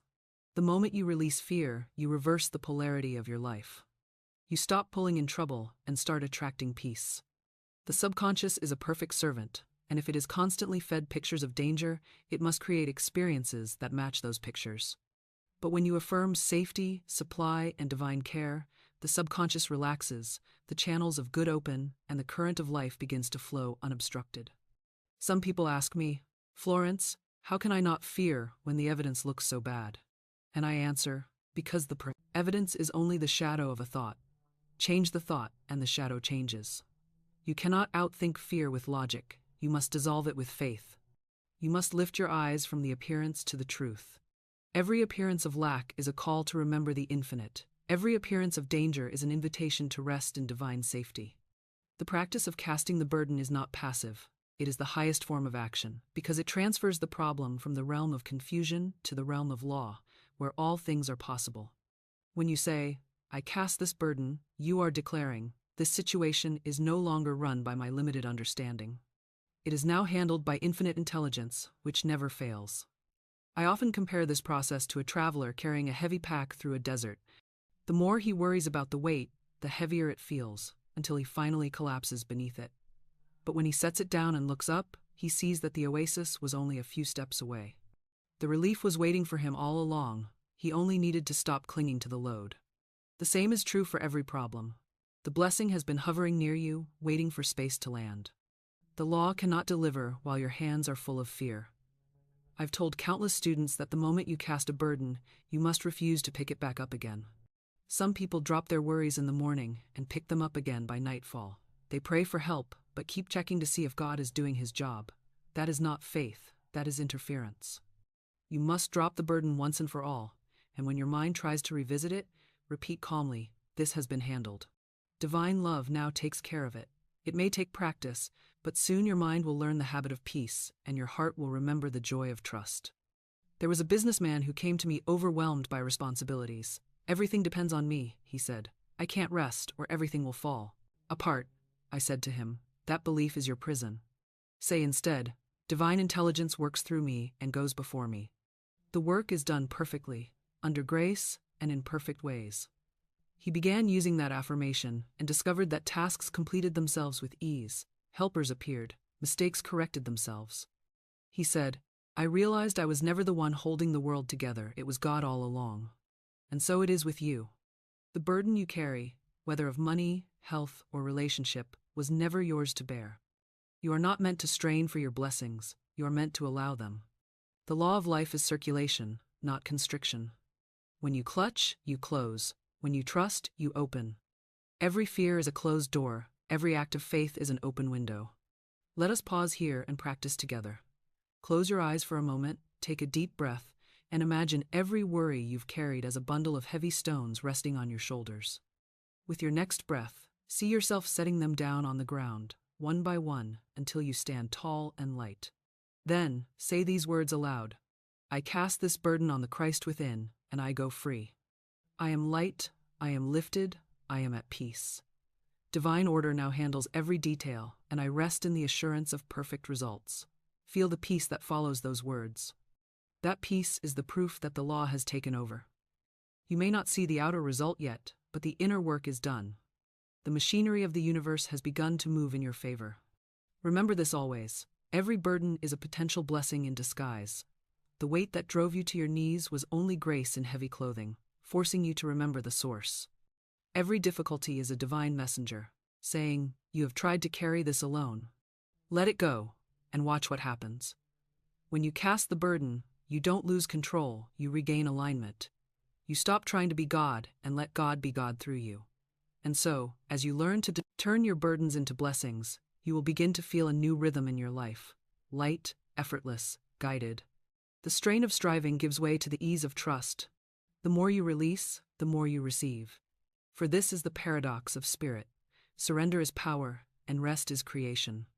Now that you know how to release the weight that blocks the flow, we will move to another illusion that must be dissolved, the illusion of debt. For debt is not a condition but a belief in separation from supply, and when that belief is corrected, the debt vanishes as surely as darkness vanishes before dawn. Debt, my dear friend, is not a number written in ink or a sum typed on a screen.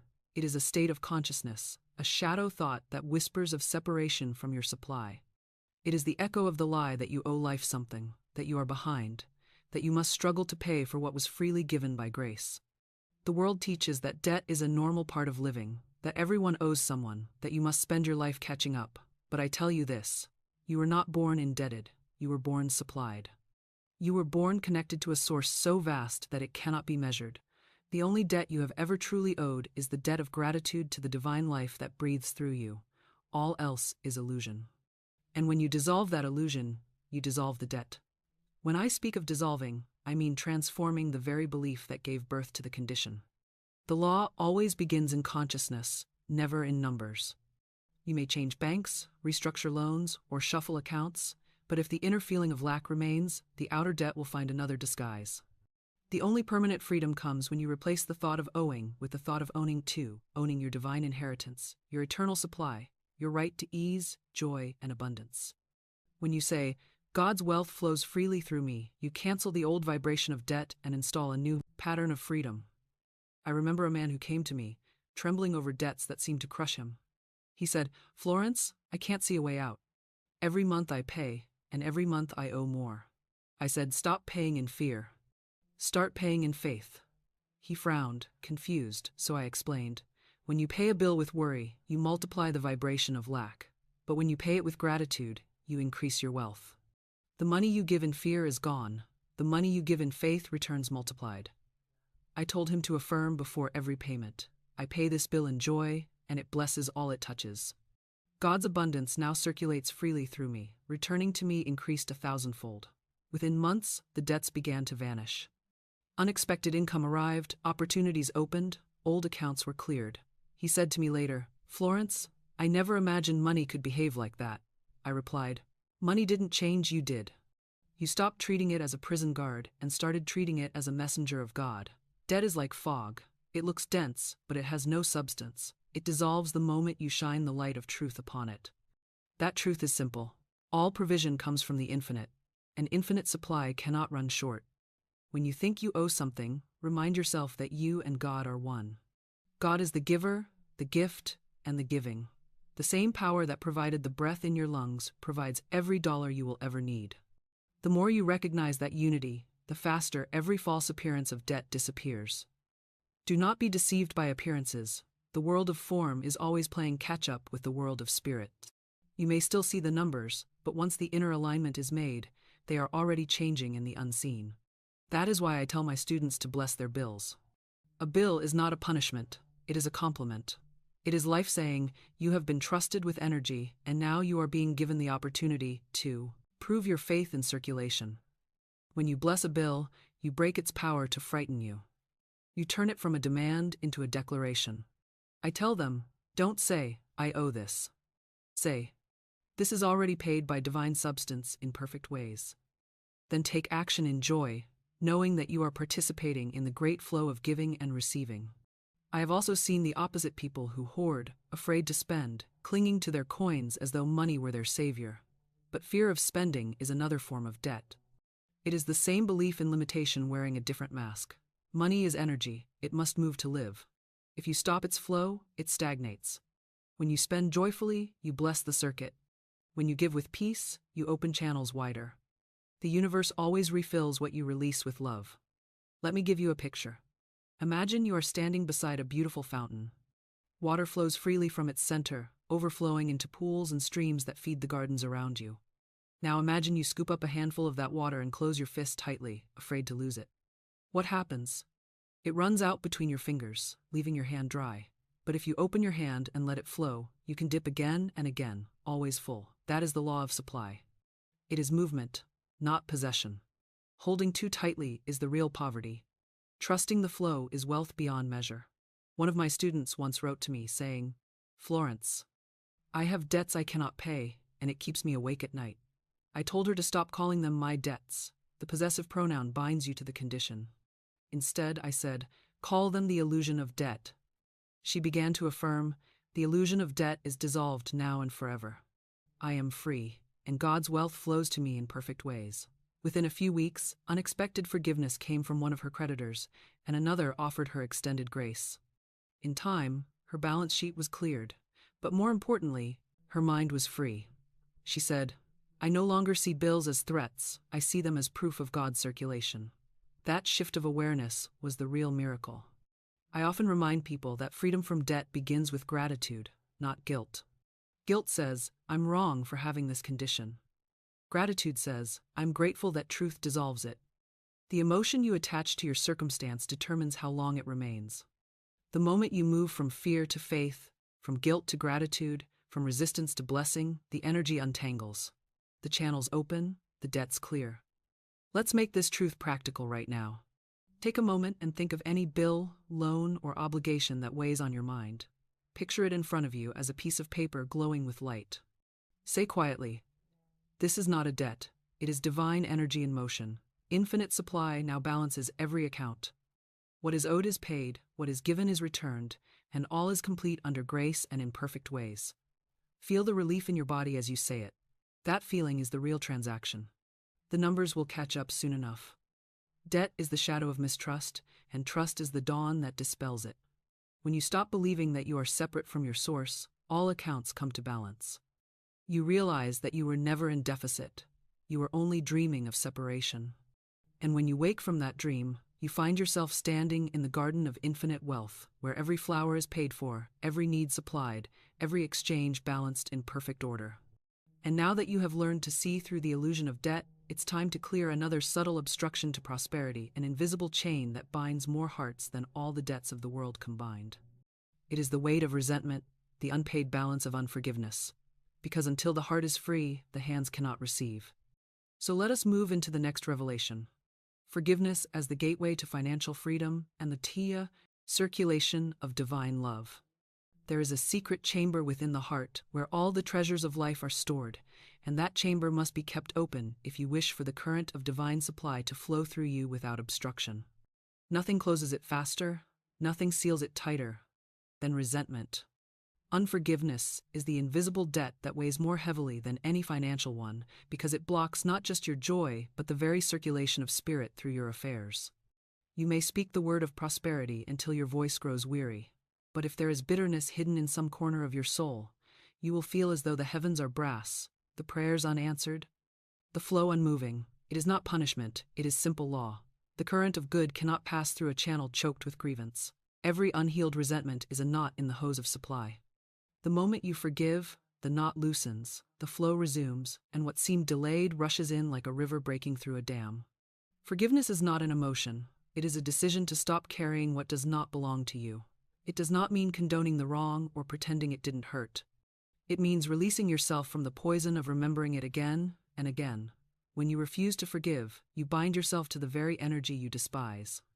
You become the jailer and the prisoner, both locked inside the same cell of bitterness. But when you forgive, you unlock the door and step into freedom. You breathe again, and the world breathes with you. The law is very simple. As within, so without. The debt you refuse to cancel in consciousness will appear as a debt you cannot pay in the material world. The enemy you hold in your mind will show up as the obstacle that blocks your blessing. Forgiveness clears the ledger of your soul, and once that account is balanced, every outer account follows suit. I remember a woman who came to me, angry and broken after a business partner had betrayed her trust. She said, "Florence, I can never forgive him. He stole from me." I said, "My dear, you cannot afford not to forgive him. Every moment you withhold forgiveness, you are paying interest on the debt of your own resentment." She wept, but she listened. I told her to begin blessing him every day, to speak aloud, "I bless this man with love, and I release him to his highest good. What he took returns to me through divine channels, and all is well." She resisted at first, her pride rebelled, but she persisted, if only out of desperation. Weeks passed, and then she came to me astonished.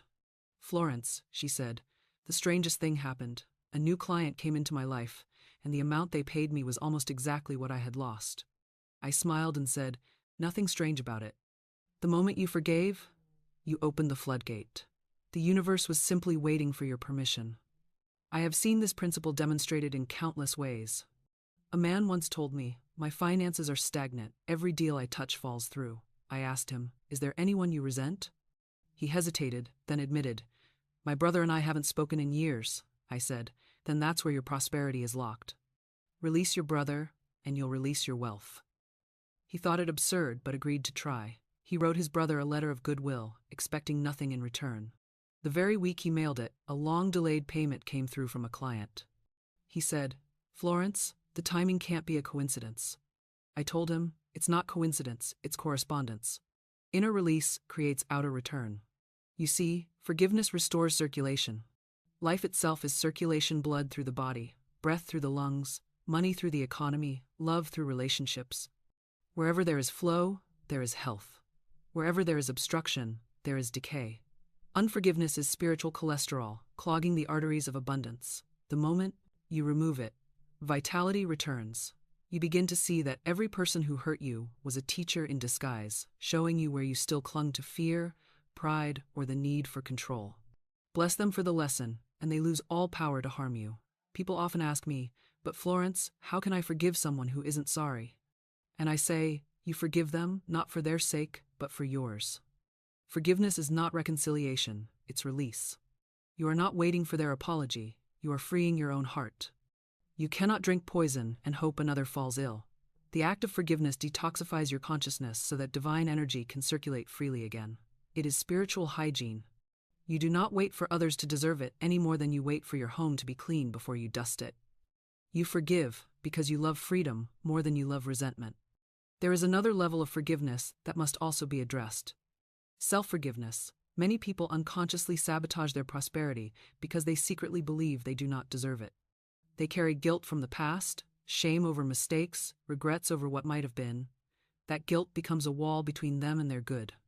I tell them, God never remembers your mistakes. Why should you? The past has no power except the one you give it. When you say, I forgive myself completely, the past is finished and dissolved. I am now free to receive. You remove the final obstacle to abundance. The universe does not punish, it reflects. The moment you forgive yourself, life forgives you too. Once, a young woman came to me, burdened by shame. She said, Florence, I made terrible financial choices, and now I can't seem to get ahead. I feel cursed. I told her, you are not cursed, you are condemning yourself. The law cannot bless what you reject. You must look at your past and say, it is forgiven, it is finished. It has no more hold on me. Then you will see your present change. She took my words to heart, and as she released her self-judgment, her business revived. She later said, I realized that my real creditor wasn't the bank, it was my own conscience. Once I paid that debt with forgiveness, everything else fell into place. When you forgive, you are not erasing history, you are reassigning its meaning. You declare that no event, no person, no mistake has the power to define your destiny. You reclaim the authority of your own soul. The energy you once used to replay old wounds becomes available for creation. That is why forgiveness and prosperity are twins. They are both expressions of flow. One clears the channel, the other fills it. Let us practice this now. Bring to mind someone, perhaps yourself, toward whom you still feel tension. Do not fight the feeling. Simply look at it with love, as though you are holding a child who has made a mistake. Then say quietly, I bless you with love. I forgive you completely and release you to your highest good. All the cords between us are now dissolved in light. I am free, and you are free, and divine love now sets all things in perfect order. Breathe deeply. Feel the lightness that follows. That lightness is the sign that the blockage has lifted, that the flow has resumed. You will soon notice new opportunities appearing, unexpected gifts, harmonious encounters. Forgiveness has cleared the way for the tide of good to reach you. Always remember, the law does not deal in punishment but in reflection. What you send out returns, purified or magnified according to the spirit in which it was given. When you send out love, love returns multiplied. When you release resentment, peace rushes in to fill the space. When you forgive, you create room for grace to live in you. So, if you truly wish for financial freedom, start with forgiveness. Cancel every emotional debt, bless every adversary, release every regret. Say each morning, there is nothing and no one to forgive, for everything and everyone are already in divine order. That is the consciousness of heaven, and heaven, once found within, must appear without. And now that you have unbound the heart and set the current flowing freely once again, we move to the next revelation, to the reprogramming of the subconscious mind for permanent wealth and harmony, so that the new pattern of prosperity becomes not a temporary wave, but an eternal tide that rises and never recedes. There is an inner workshop within you, a silent chamber where every condition of your life is designed, drawn, and built before it appears in form. That sacred space is the subconscious mind. It never sleeps, never argues, never tires, and never forgets. It is always at work, always taking orders, always shaping substance according to the words and feelings you impress upon it. The subconscious does not reason, it responds. It is the perfect servant, and like every perfect servant, it carries out instructions to the letter. It takes your repeated words, your deep-seated emotions, your constant inner pictures, and molds the outer world to match them. If those impressions are filled with faith, gratitude, and abundance, your world will reflect beauty and ease. But if they are charged with fear, complaint, and anxiety, the subconscious will just as faithfully reproduce those, for it is impartial, as law itself is impartial. This is why reprogramming the subconscious is not an option, it is a necessity. You cannot build a palace of prosperity upon blueprints of lack. People often tell me, "Florence, I keep affirming abundance, but it doesn't seem to work." I ask them, "What do you tell yourself when you're not affirming?" For the moments between your declarations often speak louder than the declarations themselves. The subconscious is impressed most strongly when your words and your emotions agree. If you say, "I am rich," but tremble with fear about tomorrow's bills, the subconscious feels the fear and ignores the words. It does not understand language, it understands vibration. You cannot lie to it. It listens to the tone of your soul, not the diction of your lips. That is why it is written, "Out of the abundance of the heart the mouth speaketh." The heart's emotion is the real command. So, if you wish to change your life, you must first change the emotional tone that vibrates beneath your words. The process begins with awareness. Listen to yourself. Watch your thoughts as a gardener watches his soil. Each negative thought is a weed, and each word of truth is a seed. You do not hate the weeds, you simply pull them out and plant again. The act of reprogramming is one of gentle persistence. It is not a battle, it is a re-education of your inner world. When an old thought arises, "There's never enough," or "money doesn't last," do not scold yourself. Simply say, "That was the old pattern. I now choose abundance."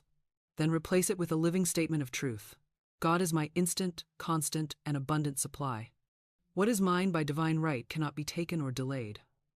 Say it softly, confidently, until you feel peace in your chest. That peace is the moment the new pattern is impressed. I remember once working with a woman who had lived for years under the shadow of lack. Every time she earned money, something went wrong, a bill, an illness, an accident.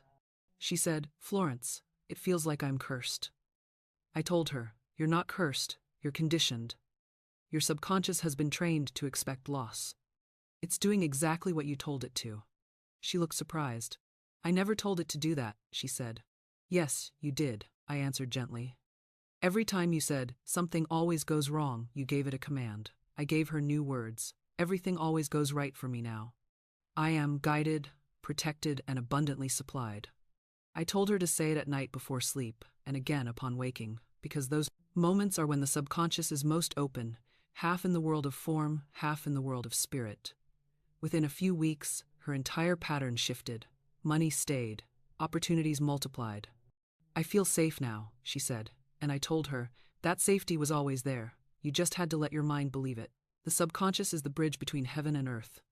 It is the fertile soil in which divine ideas take root and bloom into experience. To reprogram it, you must feed it new images as well as new words. See yourself surrounded by light, by ease, by abundance. Feel what it is like to live without fear. The subconscious learns through pictures and emotions more than through logic. If you can feel it real, the law must make it real. At night, as you drift into sleep, say softly, "I rest in divine plenty, my supply is sure. I live in a universe of abundance, and all my needs are met." These words sink into the subconscious like seeds falling into rich soil. While you sleep, the law goes to work, arranging conditions, opening doors, bringing to you the forms that match your inner belief. You may think you have to fight years of negative programming, but that is not true. Light does not struggle to replace darkness, it simply shines, and the darkness disappears. One moment of genuine realization can erase a lifetime of fear. The subconscious does not keep score, it responds to your dominant feeling in the present. That is why forgiveness, gratitude, and joy are so powerful. They instantly lift your vibration, overriding every old pattern of limitation. If you want to accelerate your transformation, practice gratitude every morning. Before you rise, thank God for supply, even before it appears. Gratitude impresses abundance on the subconscious more quickly than any other emotion. And remember, repetition is not mechanical, it is rhythmic. The subconscious loves rhythm, the steady beat of certainty. That is why affirmations spoken in a calm, consistent tone are so effective. You are not trying to convince, you are harmonizing. Each repetition is a heartbeat aligning you with the infinite.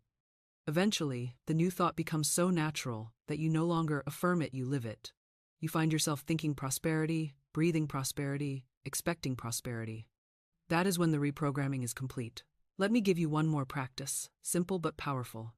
Each night, before you sleep, close your eyes and imagine a great river of golden light flowing through you from the top of your head to the soles of your feet. See it carrying away every thought of fear or lack. Then say slowly, God is my supply, I rest in plenty. Infinite abundance now fills my mind, my body, my world. Let those words drift down into your subconscious like lullabies. Do not strain. Do not try, just rest. The next morning, you will feel lighter, more confident, more expectant. That feeling is the new pattern taking hold. I have told my students for years, your subconscious mind is your divine banker. It keeps perfect accounts, but it accepts any deposit you make, whether of fear or faith. Choose wisely what you deposit. If you send it words of truth, it will return dividends of prosperity. If you feed it worry, it will return interest in kind. The choice is yours every moment. Speak only the language of abundance. Think only of what you desire to see. Feel only the joy of it already done. Then the subconscious will become your most faithful ally, turning every spoken word into gold. Let us affirm together now. My subconscious mind is filled with divine ideas. Every thought within me is an instrument of prosperity. I think only truth. I feel only peace. I expect only good. All that I need and desire is already established within me, and it manifests now under grace and in perfect ways. Rest in that for a moment. Feel the stillness behind those words. That stillness is the sound of creation already complete. You have impressed the pattern. The law must bring it forth. You need not struggle. You need only trust. The subconscious never sleeps, and tonight it will begin rearranging the world to match the picture you hold. And now that the inner pattern has been renewed and your channel cleared, you are ready to learn how to sustain that flow permanently, how to live not as one who receives blessings occasionally, but as one who abides continually in the current of divine wealth. For prosperity, once established in consciousness, must be practiced daily, just as a musician practices her scales, so that her song remains clear and strong. So let us move forward into the fifth revelation, where we will learn the rhythm of giving, gratitude, and divine purpose, the secret of living in the flow of permanent supply. Everything in this universe lives by the same breath, the same pulse, the same eternal rhythm of giving and receiving. There is no stagnation in spirit, no hoarding in heaven, no such thing as stillness in the substance of God. Life moves. It expands, it circulates, it flows through every atom and every soul like the tides of an infinite sea, and the moment you begin to move with that current instead of against it, the gates of abundance swing open and the flood pours through. This is the law of circulation, the divine law that governs all increase, all flow, all wealth, all life itself. Whatever you give in the spirit of love, faith, and gratitude returns multiplied. Whatever you withhold through fear or resentment withers because you have choked its current. Every seed you plant returns a harvest. Every blessing you send out finds its way back home. Money, like blood, must move. The moment it stops circulating, it begins to die. The miser thinks he is saving his wealth, but he is suffocating it. The fearful giver believes he is being cautious, but he is closing his own hands against the divine. The universe will not flow through clenched fists. The law of circulation is not about reckless giving. It is about faithful giving, releasing what no longer serves, trusting that what leaves will return, purified and multiplied. You do not give to lose. You give to prove the law, to keep the energy of abundance alive. I once knew a woman who came to me trembling because she had only $1 to her name. She said, "Florence, I can't even afford to tithe." I told her gently, "Then you cannot afford not to. That dollar is your seed. Plant it where you are guided and bless it as it goes." She obeyed, giving the dollar to someone who needed it more. Within days, she received a check for $20. She gave again, joyfully this time, and soon larger amounts began to flow. She learned what the world does not understand. It is not money that creates abundance. It is consciousness. The dollar was not the cause of her increase, it was the symbol of her faith. She had aligned herself with circulation, and the law had to respond. There is a reason the heart beats, the lungs breathe, and the tides move without cease. Stagnation is death, movement is life. When you give with fear, you interrupt that rhythm. When you give with love, you amplify it. The farmer does not lament the seed he casts into the soil. He knows it will return multiplied. He does not stand over the field shouting, "I've lost my seed." He knows the law, he trusts the process, he gives and waits in peace. That is how you must give quietly, gratefully, without anxiety, without calculation, without the thought of what you will get back. You do not give to get, you give to live in the consciousness of abundance. The harvest takes care of itself. I remember another story, one I have told many times, because it so perfectly illustrates the power of circulation. A woman once said to me, "Florence, I'm afraid to spend. Every time I pay a bill, I feel smaller." I told her, "You must bless the outflow as much as the inflow. The money you spend is not leaving you. It is moving through you." I gave her this affirmation. I pay all bills joyfully, knowing that my supply is inexhaustible, for God is my immediate source. She began to say it aloud each time she paid for something, from the smallest purchase to the largest check. Her entire vibration changed. Instead of fear, she felt gratitude. Instead of shrinking, she expanded. Within a short time, her income doubled, and she said to me, "Florence, it feels as if I've entered a different universe." And I said, "You have. You've entered the universe of flow." When I speak of circulation, I do not mean only the circulation of money, but of love, joy, kindness, forgiveness, ideas, and service. Give whatever you wish to receive. If you want recognition, celebrate others. If you want companionship, offer friendship. If you want opportunity, open the door for someone else. You cannot outgive God, for God is the giver in you. Each time you share from a place of faith, you prove that you trust the source, and the source expands through that trust. There was once a man who told me he could not find work. He said, "No one wants to hire me." I said, "Then find someone you can serve." He frowned. "But I need money." I said, "So does the farmer, yet he gives his seed first." He began volunteering his skills for a charity, and within a month, one of the people he helped offered him a full-time position. "Florence," he said, "I didn't even apply for this job, it came to me." I replied, "You gave first. You opened the gate. That is the law. If ever you feel fear of giving, remember this. You are not giving away your supply, you are circulating it. The divine substance that flows through you is infinite. It cannot be depleted, it can only be demonstrated. Your role is to keep the channels open. If one channel closes, another will appear. Do not look to people or institutions as your source, they are only instruments. God is the source. When you give with that knowledge, your gifts never diminish you, they magnify you. Let me give you a simple practice to begin each day. When you wake, before you even rise, say quietly, "Infinite Spirit, I am an open channel for divine supply. Money, love, and ideas flow to me and through me in endless circulation. I am a joyful giver and a grateful receiver. I am rich in every way." Then move through your day watching how life responds. Someone will smile at you, an opportunity will appear, a problem will resolve itself. That is circulation in action. Each act of giving creates a vacuum that must be filled. The universe rushes to fill it with more. I have often said that money is like blood, and love is its heartbeat. Every gift given in joy becomes a pulse that strengthens the whole body of humanity. Each time you give, you are sending life through the veins of creation. The circulation of good keeps the universe healthy. The miser, the hoarder, the fearful one, they cut off that pulse and suffer the symptoms. Isolation, anxiety, stagnation. But the giver, the joyful participant in the divine economy, is always surrounded by freshness, by vitality, by newness. Giving is not loss, it is resurrection. It brings the dead areas of your life back to life. You might ask, "But Florence, what if I give and nothing returns?" And I say, then you have not yet given in the spirit of freedom. True giving expects no return from the same source. It releases, knowing that the return may come from anywhere, anytime, in any form. You cannot outline the law. The good you send out may circle the globe before it finds its way back to you, but it will return always multiplied, always timed perfectly. Trust the circulation. And if you are ever tempted to hold back, fearing there is not enough, remember this. The hand that gives and the hand that receives are the same hand. When you open it, both actions happen at once. You cannot open to receive without also releasing to give. It is one motion, one breath, one infinite exchange. So bless the flow. Bless every dollar that leaves your hand. Bless every smile you give, every word of kindness, every act of service. Say silently, this, too, returns to me under grace and in perfect ways. Say it until it becomes your natural heartbeat.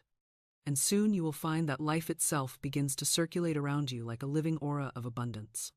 Everything you need arrives when you need it, everything you give multiplies. You will know the joy of being a true channel of divine supply, an instrument through which God's abundance flows freely and endlessly. Let us seal this understanding with an affirmation. I am the channel of divine circulation. Every gift I give blesses the giver and the receiver alike. I give joyfully, I receive gratefully, and the river of life flows through me without end. All that I give returns to me multiplied under grace and in perfect ways. Now rest in that truth. Feel the movement of life within you, the quiet, steady rhythm of giving and receiving, giving and receiving. That is the heartbeat of the universe, and it beats in you. And now, as we continue on this golden path of truth, let us move deeper into the heart of gratitude itself, for gratitude is the fragrance of circulation, the perfume of prosperity, the invisible magnet that multiplies all it touches. Gratitude, my dear friend, is the music of heaven made audible upon the earth. It is the fragrance that rises from the soul when it remembers that all of life is a gift. Where gratitude is, increase follows. Where complaint is, decrease begins. Gratitude is not a mere emotion, it is a magnetic vibration that multiplies whatever it touches. Every word of thanks sends out a pulse that calls to its own kind. Each time you say thank you, you send an invisible current into the universe that gathers more reasons to thank. To be grateful before the blessing appears is to move directly into the rhythm of creation itself. It is the divine key that unlocks the treasure chest of supply, because gratitude says to the infinite, I recognize your hand already at work. The moment you acknowledge good, more good rushes toward you, because you have become a channel wide enough to receive it. Most people believe they must wait for evidence before they give thanks. They say, I'll be grateful when things improve, when I get the job, when the debt is cleared, when the healing comes. But that is not gratitude, that is reaction. True gratitude is a creative force, not a response to conditions. It is the cause, not the effect. When you thank God in advance, you are planting seeds of faith that the universe must honor. The soil of spirit cannot refuse a seed sown in gratitude. It must multiply it. This is the secret of every miracle. Jesus gave thanks before he broke the bread, not after the multitude was fed. He looked up, blessed the small, and it expanded to meet the need of thousands. He didn't beg, he didn't doubt, he thanked. That single act set the law of multiplication into motion. I have told countless students, if you can only master one spiritual practice, let it be gratitude. I once worked with a woman who seemed surrounded by delay and disappointment. She said, Florence, nothing I do works. I pray, I affirm, I visualize, but life keeps saying no. I asked her, have you tried saying thank you? She looked at me bewildered. For what? She asked. Everything, I said. Thank God for the bills, for the waiting, for the lessons, for the air you breathe, for the roof over your head. Bless what you have instead of mourning what you lack. She began reluctantly, but she kept at it. She kept a little book and wrote, Thank you for this day. Thank you for the courage to go on. Thank you for the small things. Weeks later, she came to me glowing. Florence, she said, I don't know what happened, but my life feels light again. Money is coming easily. People are kind. I even sleep better. I smiled and said, You tuned yourself to abundance. Gratitude lifted your frequency to match your good. When you wake each morning, your first words should be words of thanks. For gratitude at dawn draws blessings all day. Before your feet touch the floor, say softly, Thank you, God, for life, for supply, for guidance, for love. Let it be your morning prayer and your nightly benediction. Gratitude is the language angels speak. It is the currency of heaven. Each act of thankfulness is a deposit in your invisible account of abundance, and unlike earthly banks, that account pays interest compounded in joy. The more you thank, the more there is to thank for. I remember another story a man once told me. Florence, I'm at my wit's end. My finances are a mess, and I can't seem to turn things around, I said. Then stop cursing your money and start blessing it. He looked surprised. Bless it? He asked. Yes, I said. Every time you see a coin, say, I bless you, and see you multiplying. Every time you open your wallet, say, Thank you, Infinite Spirit, for this evidence of supply. He did as I said. The first time he tried it, he told me he felt foolish. The second time, he smiled. The third time, he laughed. Within weeks, his business began to flourish. Gratitude had opened the channels that fear had closed. The energy of appreciation had called forth new opportunities. He said, "Florence, my money actually seems friendlier." I told him, "It is. Gratitude has made it your ally."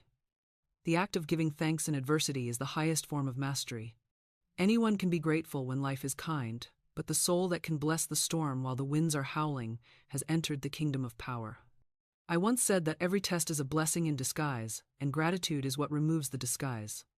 When you can thank life for the lesson before you see the result, you transform the energy of difficulty into the substance of blessing. The law cannot bring you anything that you truly bless. What you bless, you elevate. What you criticize, you bind to yourself. It is so easy to speak words of complaint. People do it without thought, saying, "This is awful, nothing ever works, I can't catch a break." Each word of complaint is an anti-blessing, a statement of lack that multiplies itself as quickly as gratitude multiplies good. The two cannot coexist. Each moment you have a choice, to curse or to bless, to contract or to expand, to descend into fear or to rise into faith. Choose gratitude and you rise. Choose complaint and you sink. The energy you emit draws to you experiences of the same vibration. Gratitude is the ladder by which you climb out of limitation into abundance. If ever you feel despair, do not struggle to change your mood. Simply start thanking. Thank God for anything you can think of, no matter how small or absurd it seems. The vibration of gratitude will begin to shift your mind before you can even understand why. It dissolves fear, it melts tension, it changes the chemistry of your very body. It aligns you with life itself. Soon the heaviness lifts, ideas flow, and opportunities appear. The world outside changes because you have changed the world within. Let us make this practical. I want you to practice what I call the threefold Thanksgiving. Each day, give thanks for what has been, for what is, and for what is to come. Thank God for the past, not as a burden but as a teacher. Thank God for the present as your field of opportunity. Thank God for the future as already fulfilled. This keeps your consciousness anchored in faith, not in fear. The law responds instantly to such gratitude. It says, "Here is one who believes, here is one who recognizes," and the supply increases. Gratitude also multiplies love. The more you appreciate others, the more lovable they become. The more you thank your own life, the more alive it feels.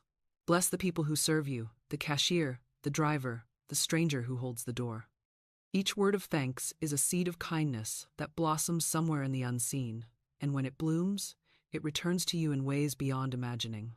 Now let us speak a declaration together to plant this truth deeply in your consciousness. I am grateful now and always. I give thanks before the evidence appears. I bless the small and the great, the seen and the unseen. Every word of gratitude multiplies my good, for I live in a universe that responds instantly to praise.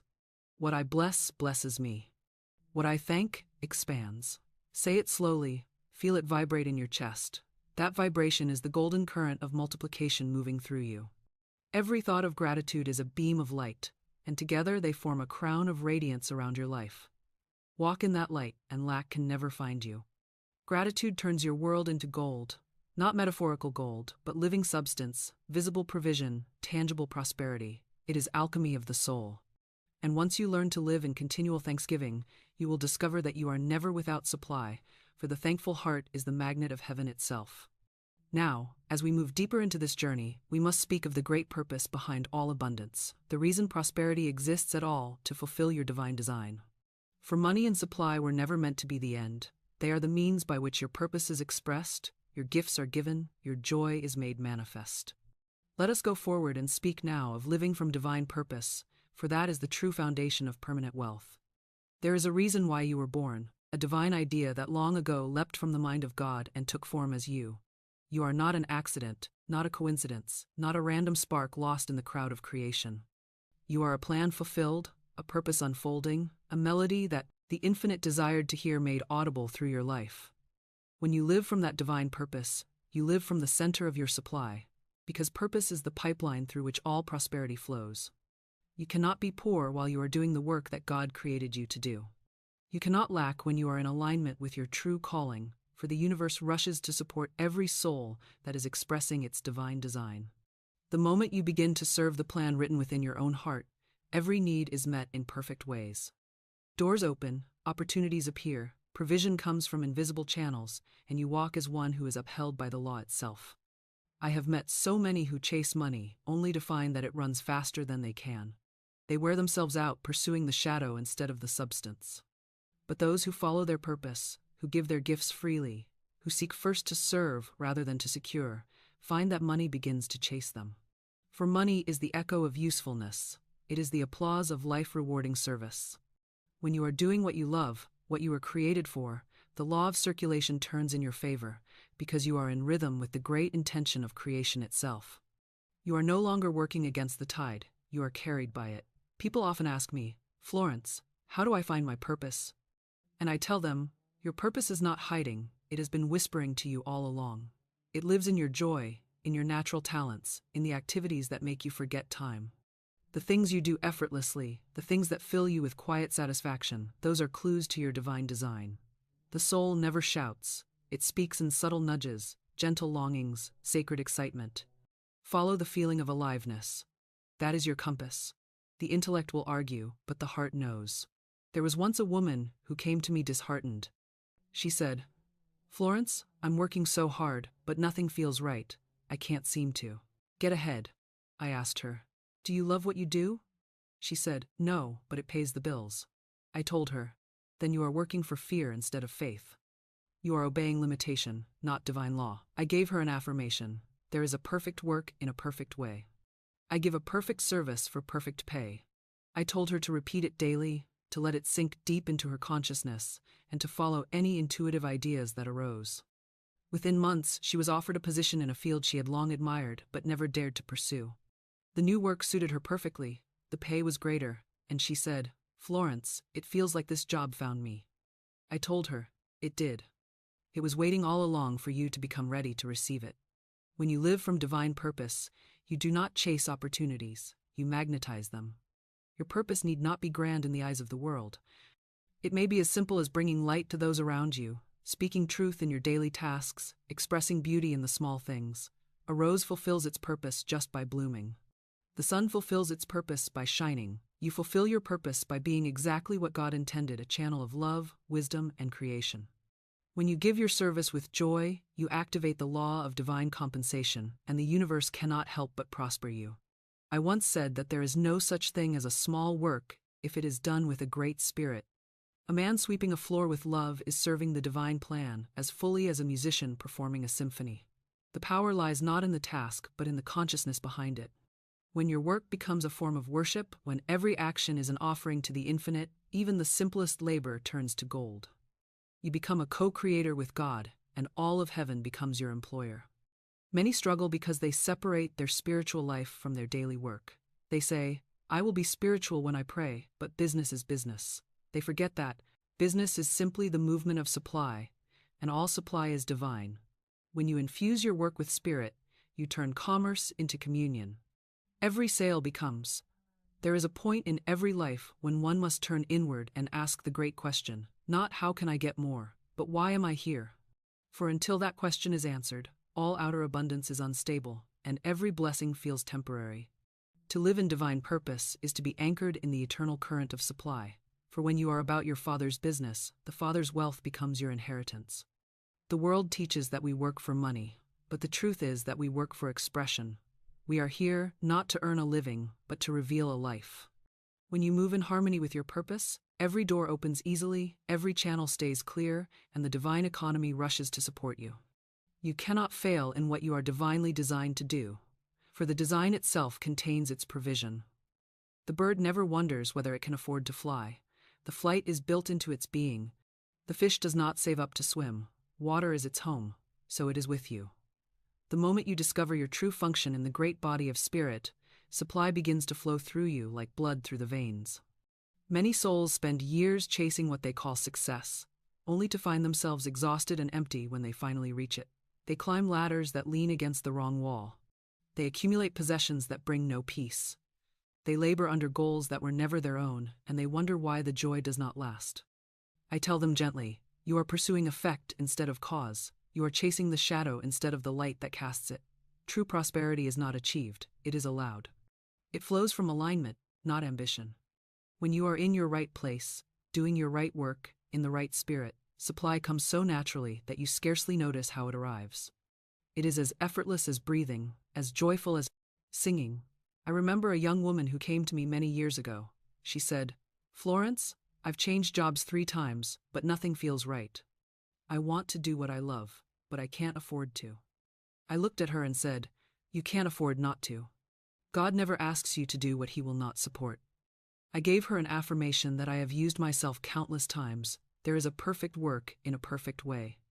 I give a perfect service for perfect pay. I told her to repeat it every day, but not as a demand, rather as a recognition. Within a few weeks, she was offered a position that matched her training, her joy, and her natural gifts. It paid more than any of the others had, but she said the money felt secondary to the fulfillment she felt each morning. "Florence," she said, "I finally feel like myself." That is divine purpose, when your work becomes an extension of your soul instead of an effort of your ego. Every person is a unique expression of the infinite, a living idea in the mind of God. No two are alike, and no one can ever take another's place. When you envy someone else's path, you close your own. When you compete, you confess separation. There is no competition in the kingdom, there is only completion. What is yours cannot be stolen, and what belongs to another cannot be claimed by you. When you rest in that truth, the need to struggle disappears, and the flow begins again. You find yourself guided, nudged, led by intuition into opportunities that fit you as perfectly as the key fits the lock it was shaped to open. Divine purpose does not always announce itself in trumpets and visions. Sometimes it begins as a quiet joy, a gentle pull, a small voice that says, "This feels right." That feeling is the whisper of spirit calling you home. Follow it, even if it leads you away from what seems sensible. The divine plan is always greater than the personal plan. Many times I have told my students, do not try to reason out your next step. Ask and listen. Your intuition is the language of your purpose. The still small voice will never mislead you, though it may lead you beyond the limits of logic. That is where miracles occur, in the territory where trust replaces calculation. I once counseled a man who had a prosperous business but was miserable. He said, "Florence, I feel trapped. I have everything I wanted, but none of it satisfies me." I asked him, "What did you love as a child?" His eyes softened. "Music," he said. I wanted to compose, but I was told it wasn't practical. I told him, "You've been denying your real wealth. Begin to honor it again." He began to play and write in the evenings, just for pleasure, and within a year he was offered a position composing scores for films, earning even more than before. He said, "Florence, the money followed the music." I told him, "The money always follows the music. The music is your purpose. When you live from purpose, you become magnetic. People sense your alignment. They are drawn to your clarity. You stop pushing and start attracting. The universe delights in efficiency. It will not waste energy supporting confusion. But the moment you commit to your true calling, even if you do not yet know how it will unfold, the law rearranges itself to make the way clear. Divine order responds to divine obedience. The supply for every demand is already prepared, waiting for your recognition. You need not struggle for what you are born to express. You need only say yes. Purpose also purifies desire. When you align your ambitions with your calling, greed transforms into generosity, fear into service, struggle into joy. You realize that prosperity was never about accumulation, it was about circulation, about being a clear conduit for the infinite to pour itself into the world through you. Money, success, recognition, these become byproducts, not goals. They follow you naturally, as your shadow follows you in sunlight. The joy is in the giving, in the expression, in knowing that your life is a blessing to others. Let me tell you something that will save you years of effort. When you are living from divine purpose, you will always be provided for. You may not always know where the next opportunity will come from, but it will come. The universe will move heaven and earth to support the fulfillment of the idea that God has planted in you. If the supply ever seems delayed, it is only because the next step is still forming. Be patient, stay faithful, keep giving your gift, and the channels will open again. The idea itself carries its own provision. Your work is to keep the channel clear. If you ever feel lost or uncertain, repeat this affirmation. I am now fulfilling my divine purpose. I am in my perfect work, doing what I love, in perfect ways. Every door I need opens, every resource I require appears, and my life expresses the wisdom and abundance of God. Say it slowly, not as a plea but as a statement of fact. Let it resonate in you. Feel the peace that follows, for that peace is the sign that you are back in alignment. That peace is the rhythm of divine order pulsing through you, whispering, "All is well." To live from divine purpose is to live in perpetual supply. You stop asking, "How will I survive?" and start asking, "How can I serve?" And the moment you do, life begins to serve you. That is the secret. Service is the seed of success. Love is the law of increase. Purpose is the blueprint of prosperity. Follow these, and every need will meet itself in perfect time. Now, having seen how purpose keeps the current of prosperity alive and unbroken, we must turn to the final practice that secures it with the daily maintenance of the miracle mindset, the art of remaining in the vibration of abundance so that your good not only comes, but stays, grows, and overflows to bless the world around you. Let us step now into the closing revelation, the miracle mindset, maintenance plan. There comes a moment, after all the declarations have been spoken, after the demonstrations have appeared, when the soul must learn the quiet art of sustaining its heaven. It is one thing to receive a blessing, another to remain in the consciousness that created it. The outer good that you hold in your hands today will endure only as long as the vibration that drew it remains alive within you. This is the final and greatest lesson, that prosperity is not an event but a state of being, not a windfall but a way of walking through life. You are never finished with the law. You are continually living it, breathing it, becoming it. Every thought, every tone of feeling, every word you speak either renews or diminishes your connection to the current of supply. The mind that understands this no longer prays for miracles, it maintains them. Each morning, as I open my eyes, before the world begins to speak its noise, I claim the day as divine. I speak softly to the stillness, "Infinite Spirit, this is your day. Flow through me in perfect order." Those words are my compass. They remind me that I am not the doer, but the channel. I walk through the hours not to get, not to guard, but to give, to be the transparency through which love, peace, and provision shine. When a task confronts me, I say, "Christ within me does this work easily and perfectly." When a need arises, I whisper, "Supply appears now, under grace." And when the mind grows restless, as every human mind sometimes does, I return to silence and breathe the one truth that heals all disturbance. Be still and know. This is the maintenance of the miracle mindset, living as though every moment is an answered prayer. Gratitude is the oil that keeps the gears of abundance turning smoothly. I practice it deliberately. I thank God for the food before me, for the breath within me, for the opportunities I do not yet see but which are already forming in the unseen. The act of thanking in advance keeps the subconscious impressed with expectancy.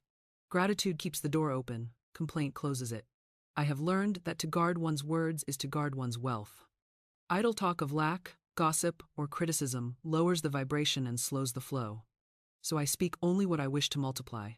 When I bless, life blesses me back. At midday, when the mind begins to drift toward the worries of the world, I pause for a moment to renew the rhythm of truth. I might walk a few steps and say, "God goes before me." Every path is prepared, every door is open. I remind myself that all appearances are only passing shadows and that divine order governs even the smallest detail. These small pauses are like breaths for the soul, they keep the inner climate clear. You need not spend hours in meditation. A single sincere thought aligned with love can correct the whole day. At night, before sleep, I release the day entirely. I do not carry its burdens into the silence. I lay them down as a traveler lays aside his pack at the end of the road. I forgive any misunderstanding, bless anyone who crossed my path, and say, "I cast this day into the hands of infinite love and wisdom." All is well. Then I close my eyes and drift into that luminous rest where the subconscious is recharged with divine ideas. Sleep is not an absence of activity. It is the silent workshop where tomorrow's miracles are built. Those who go to sleep in fear wake to confusion, but those who fall asleep in faith awaken to opportunity. To maintain the miracle mindset is to live consciously, joyfully, deliberately. It is to treat your thoughts as sacred instruments, to use your words as wands of power, to walk the earth as one who knows heaven is within. The maintenance is simple but demanding because it requires vigilance. You must choose again and again to return to faith when appearances tempt you to doubt.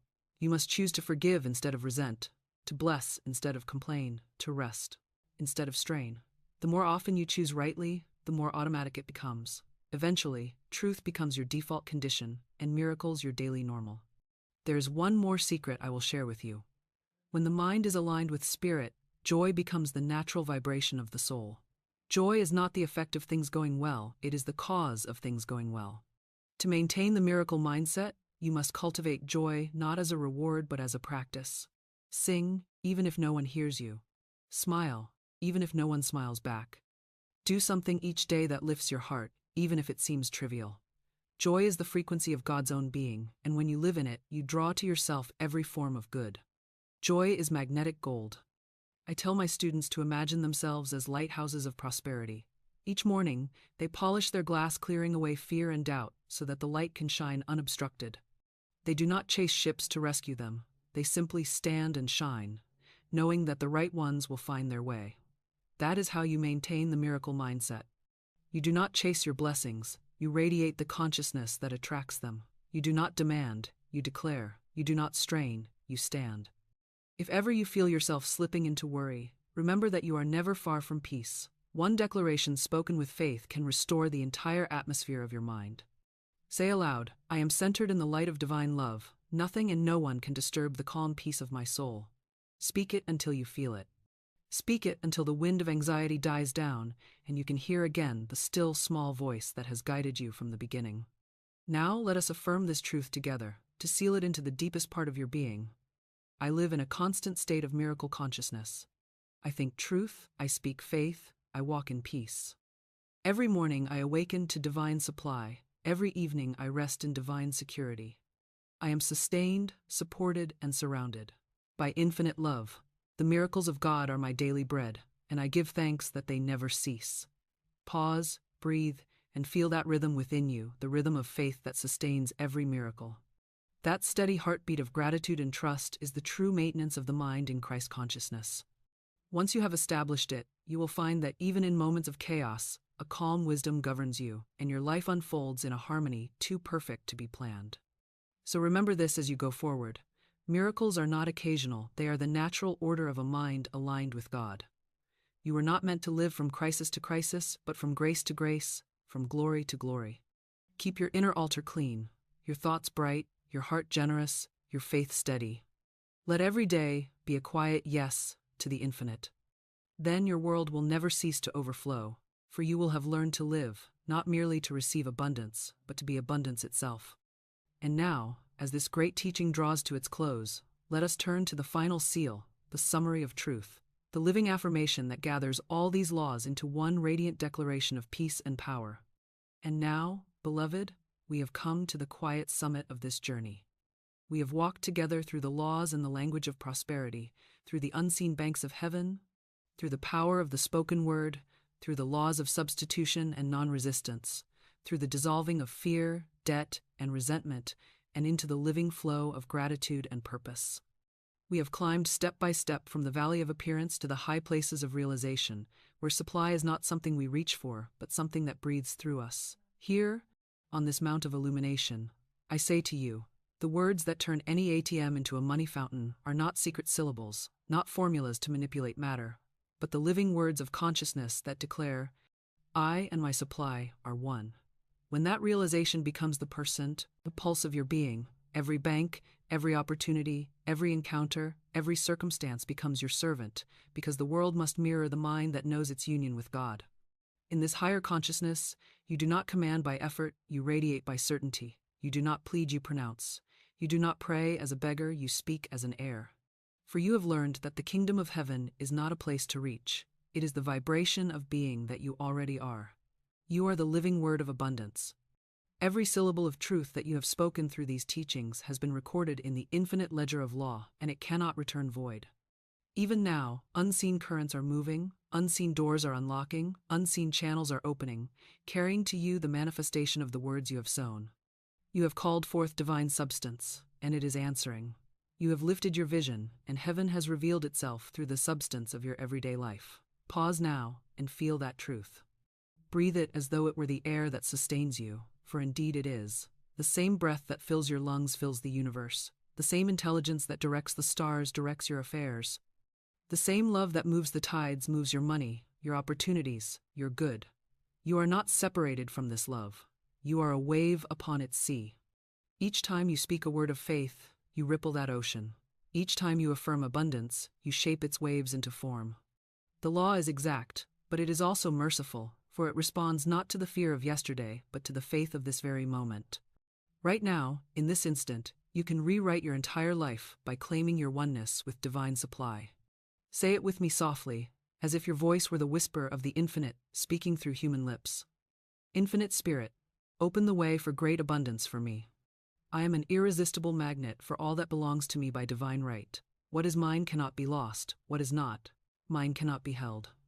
All things move in divine order now. Let those words rest in you until they begin to hum like a living chord.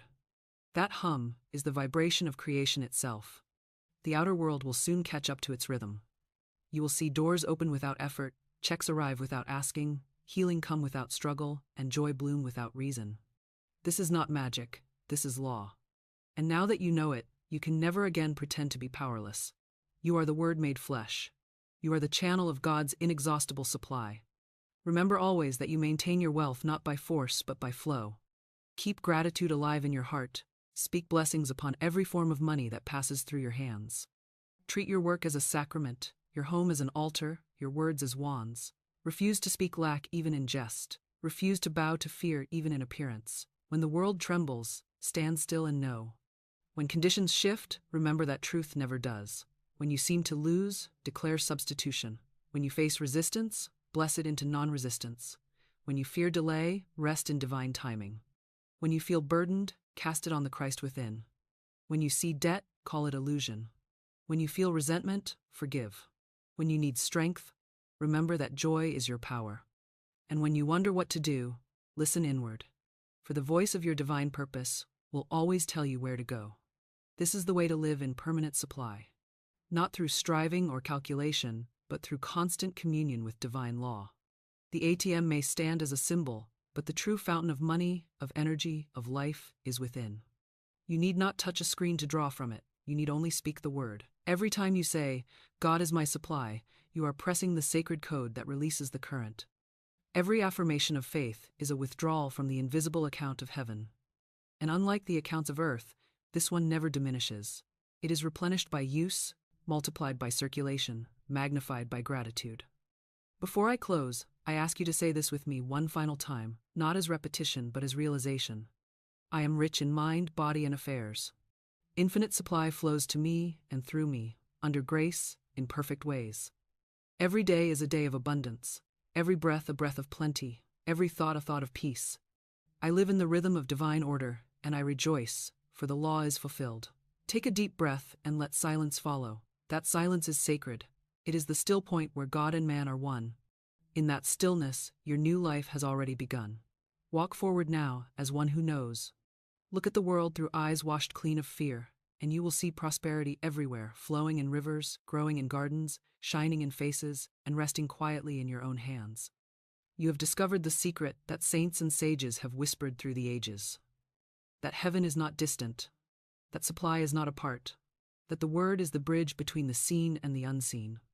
So go, and live as the word made manifest. Speak blessings into your affairs, and they will bless you. Speak love into your relationships, and they will heal you. Speak wealth into your world, and it will enrich you. Do not wait for miracles. Be the miracle. Stand before the ATM of life and know that every request already has its answer, every need already its provision, every prayer already its fulfillment. For the law is alive, and it has heard you. And now I leave you in the peace of divine completion. The river flows, the doors are open, the word is spoken, and it is done under grace, in perfect ways.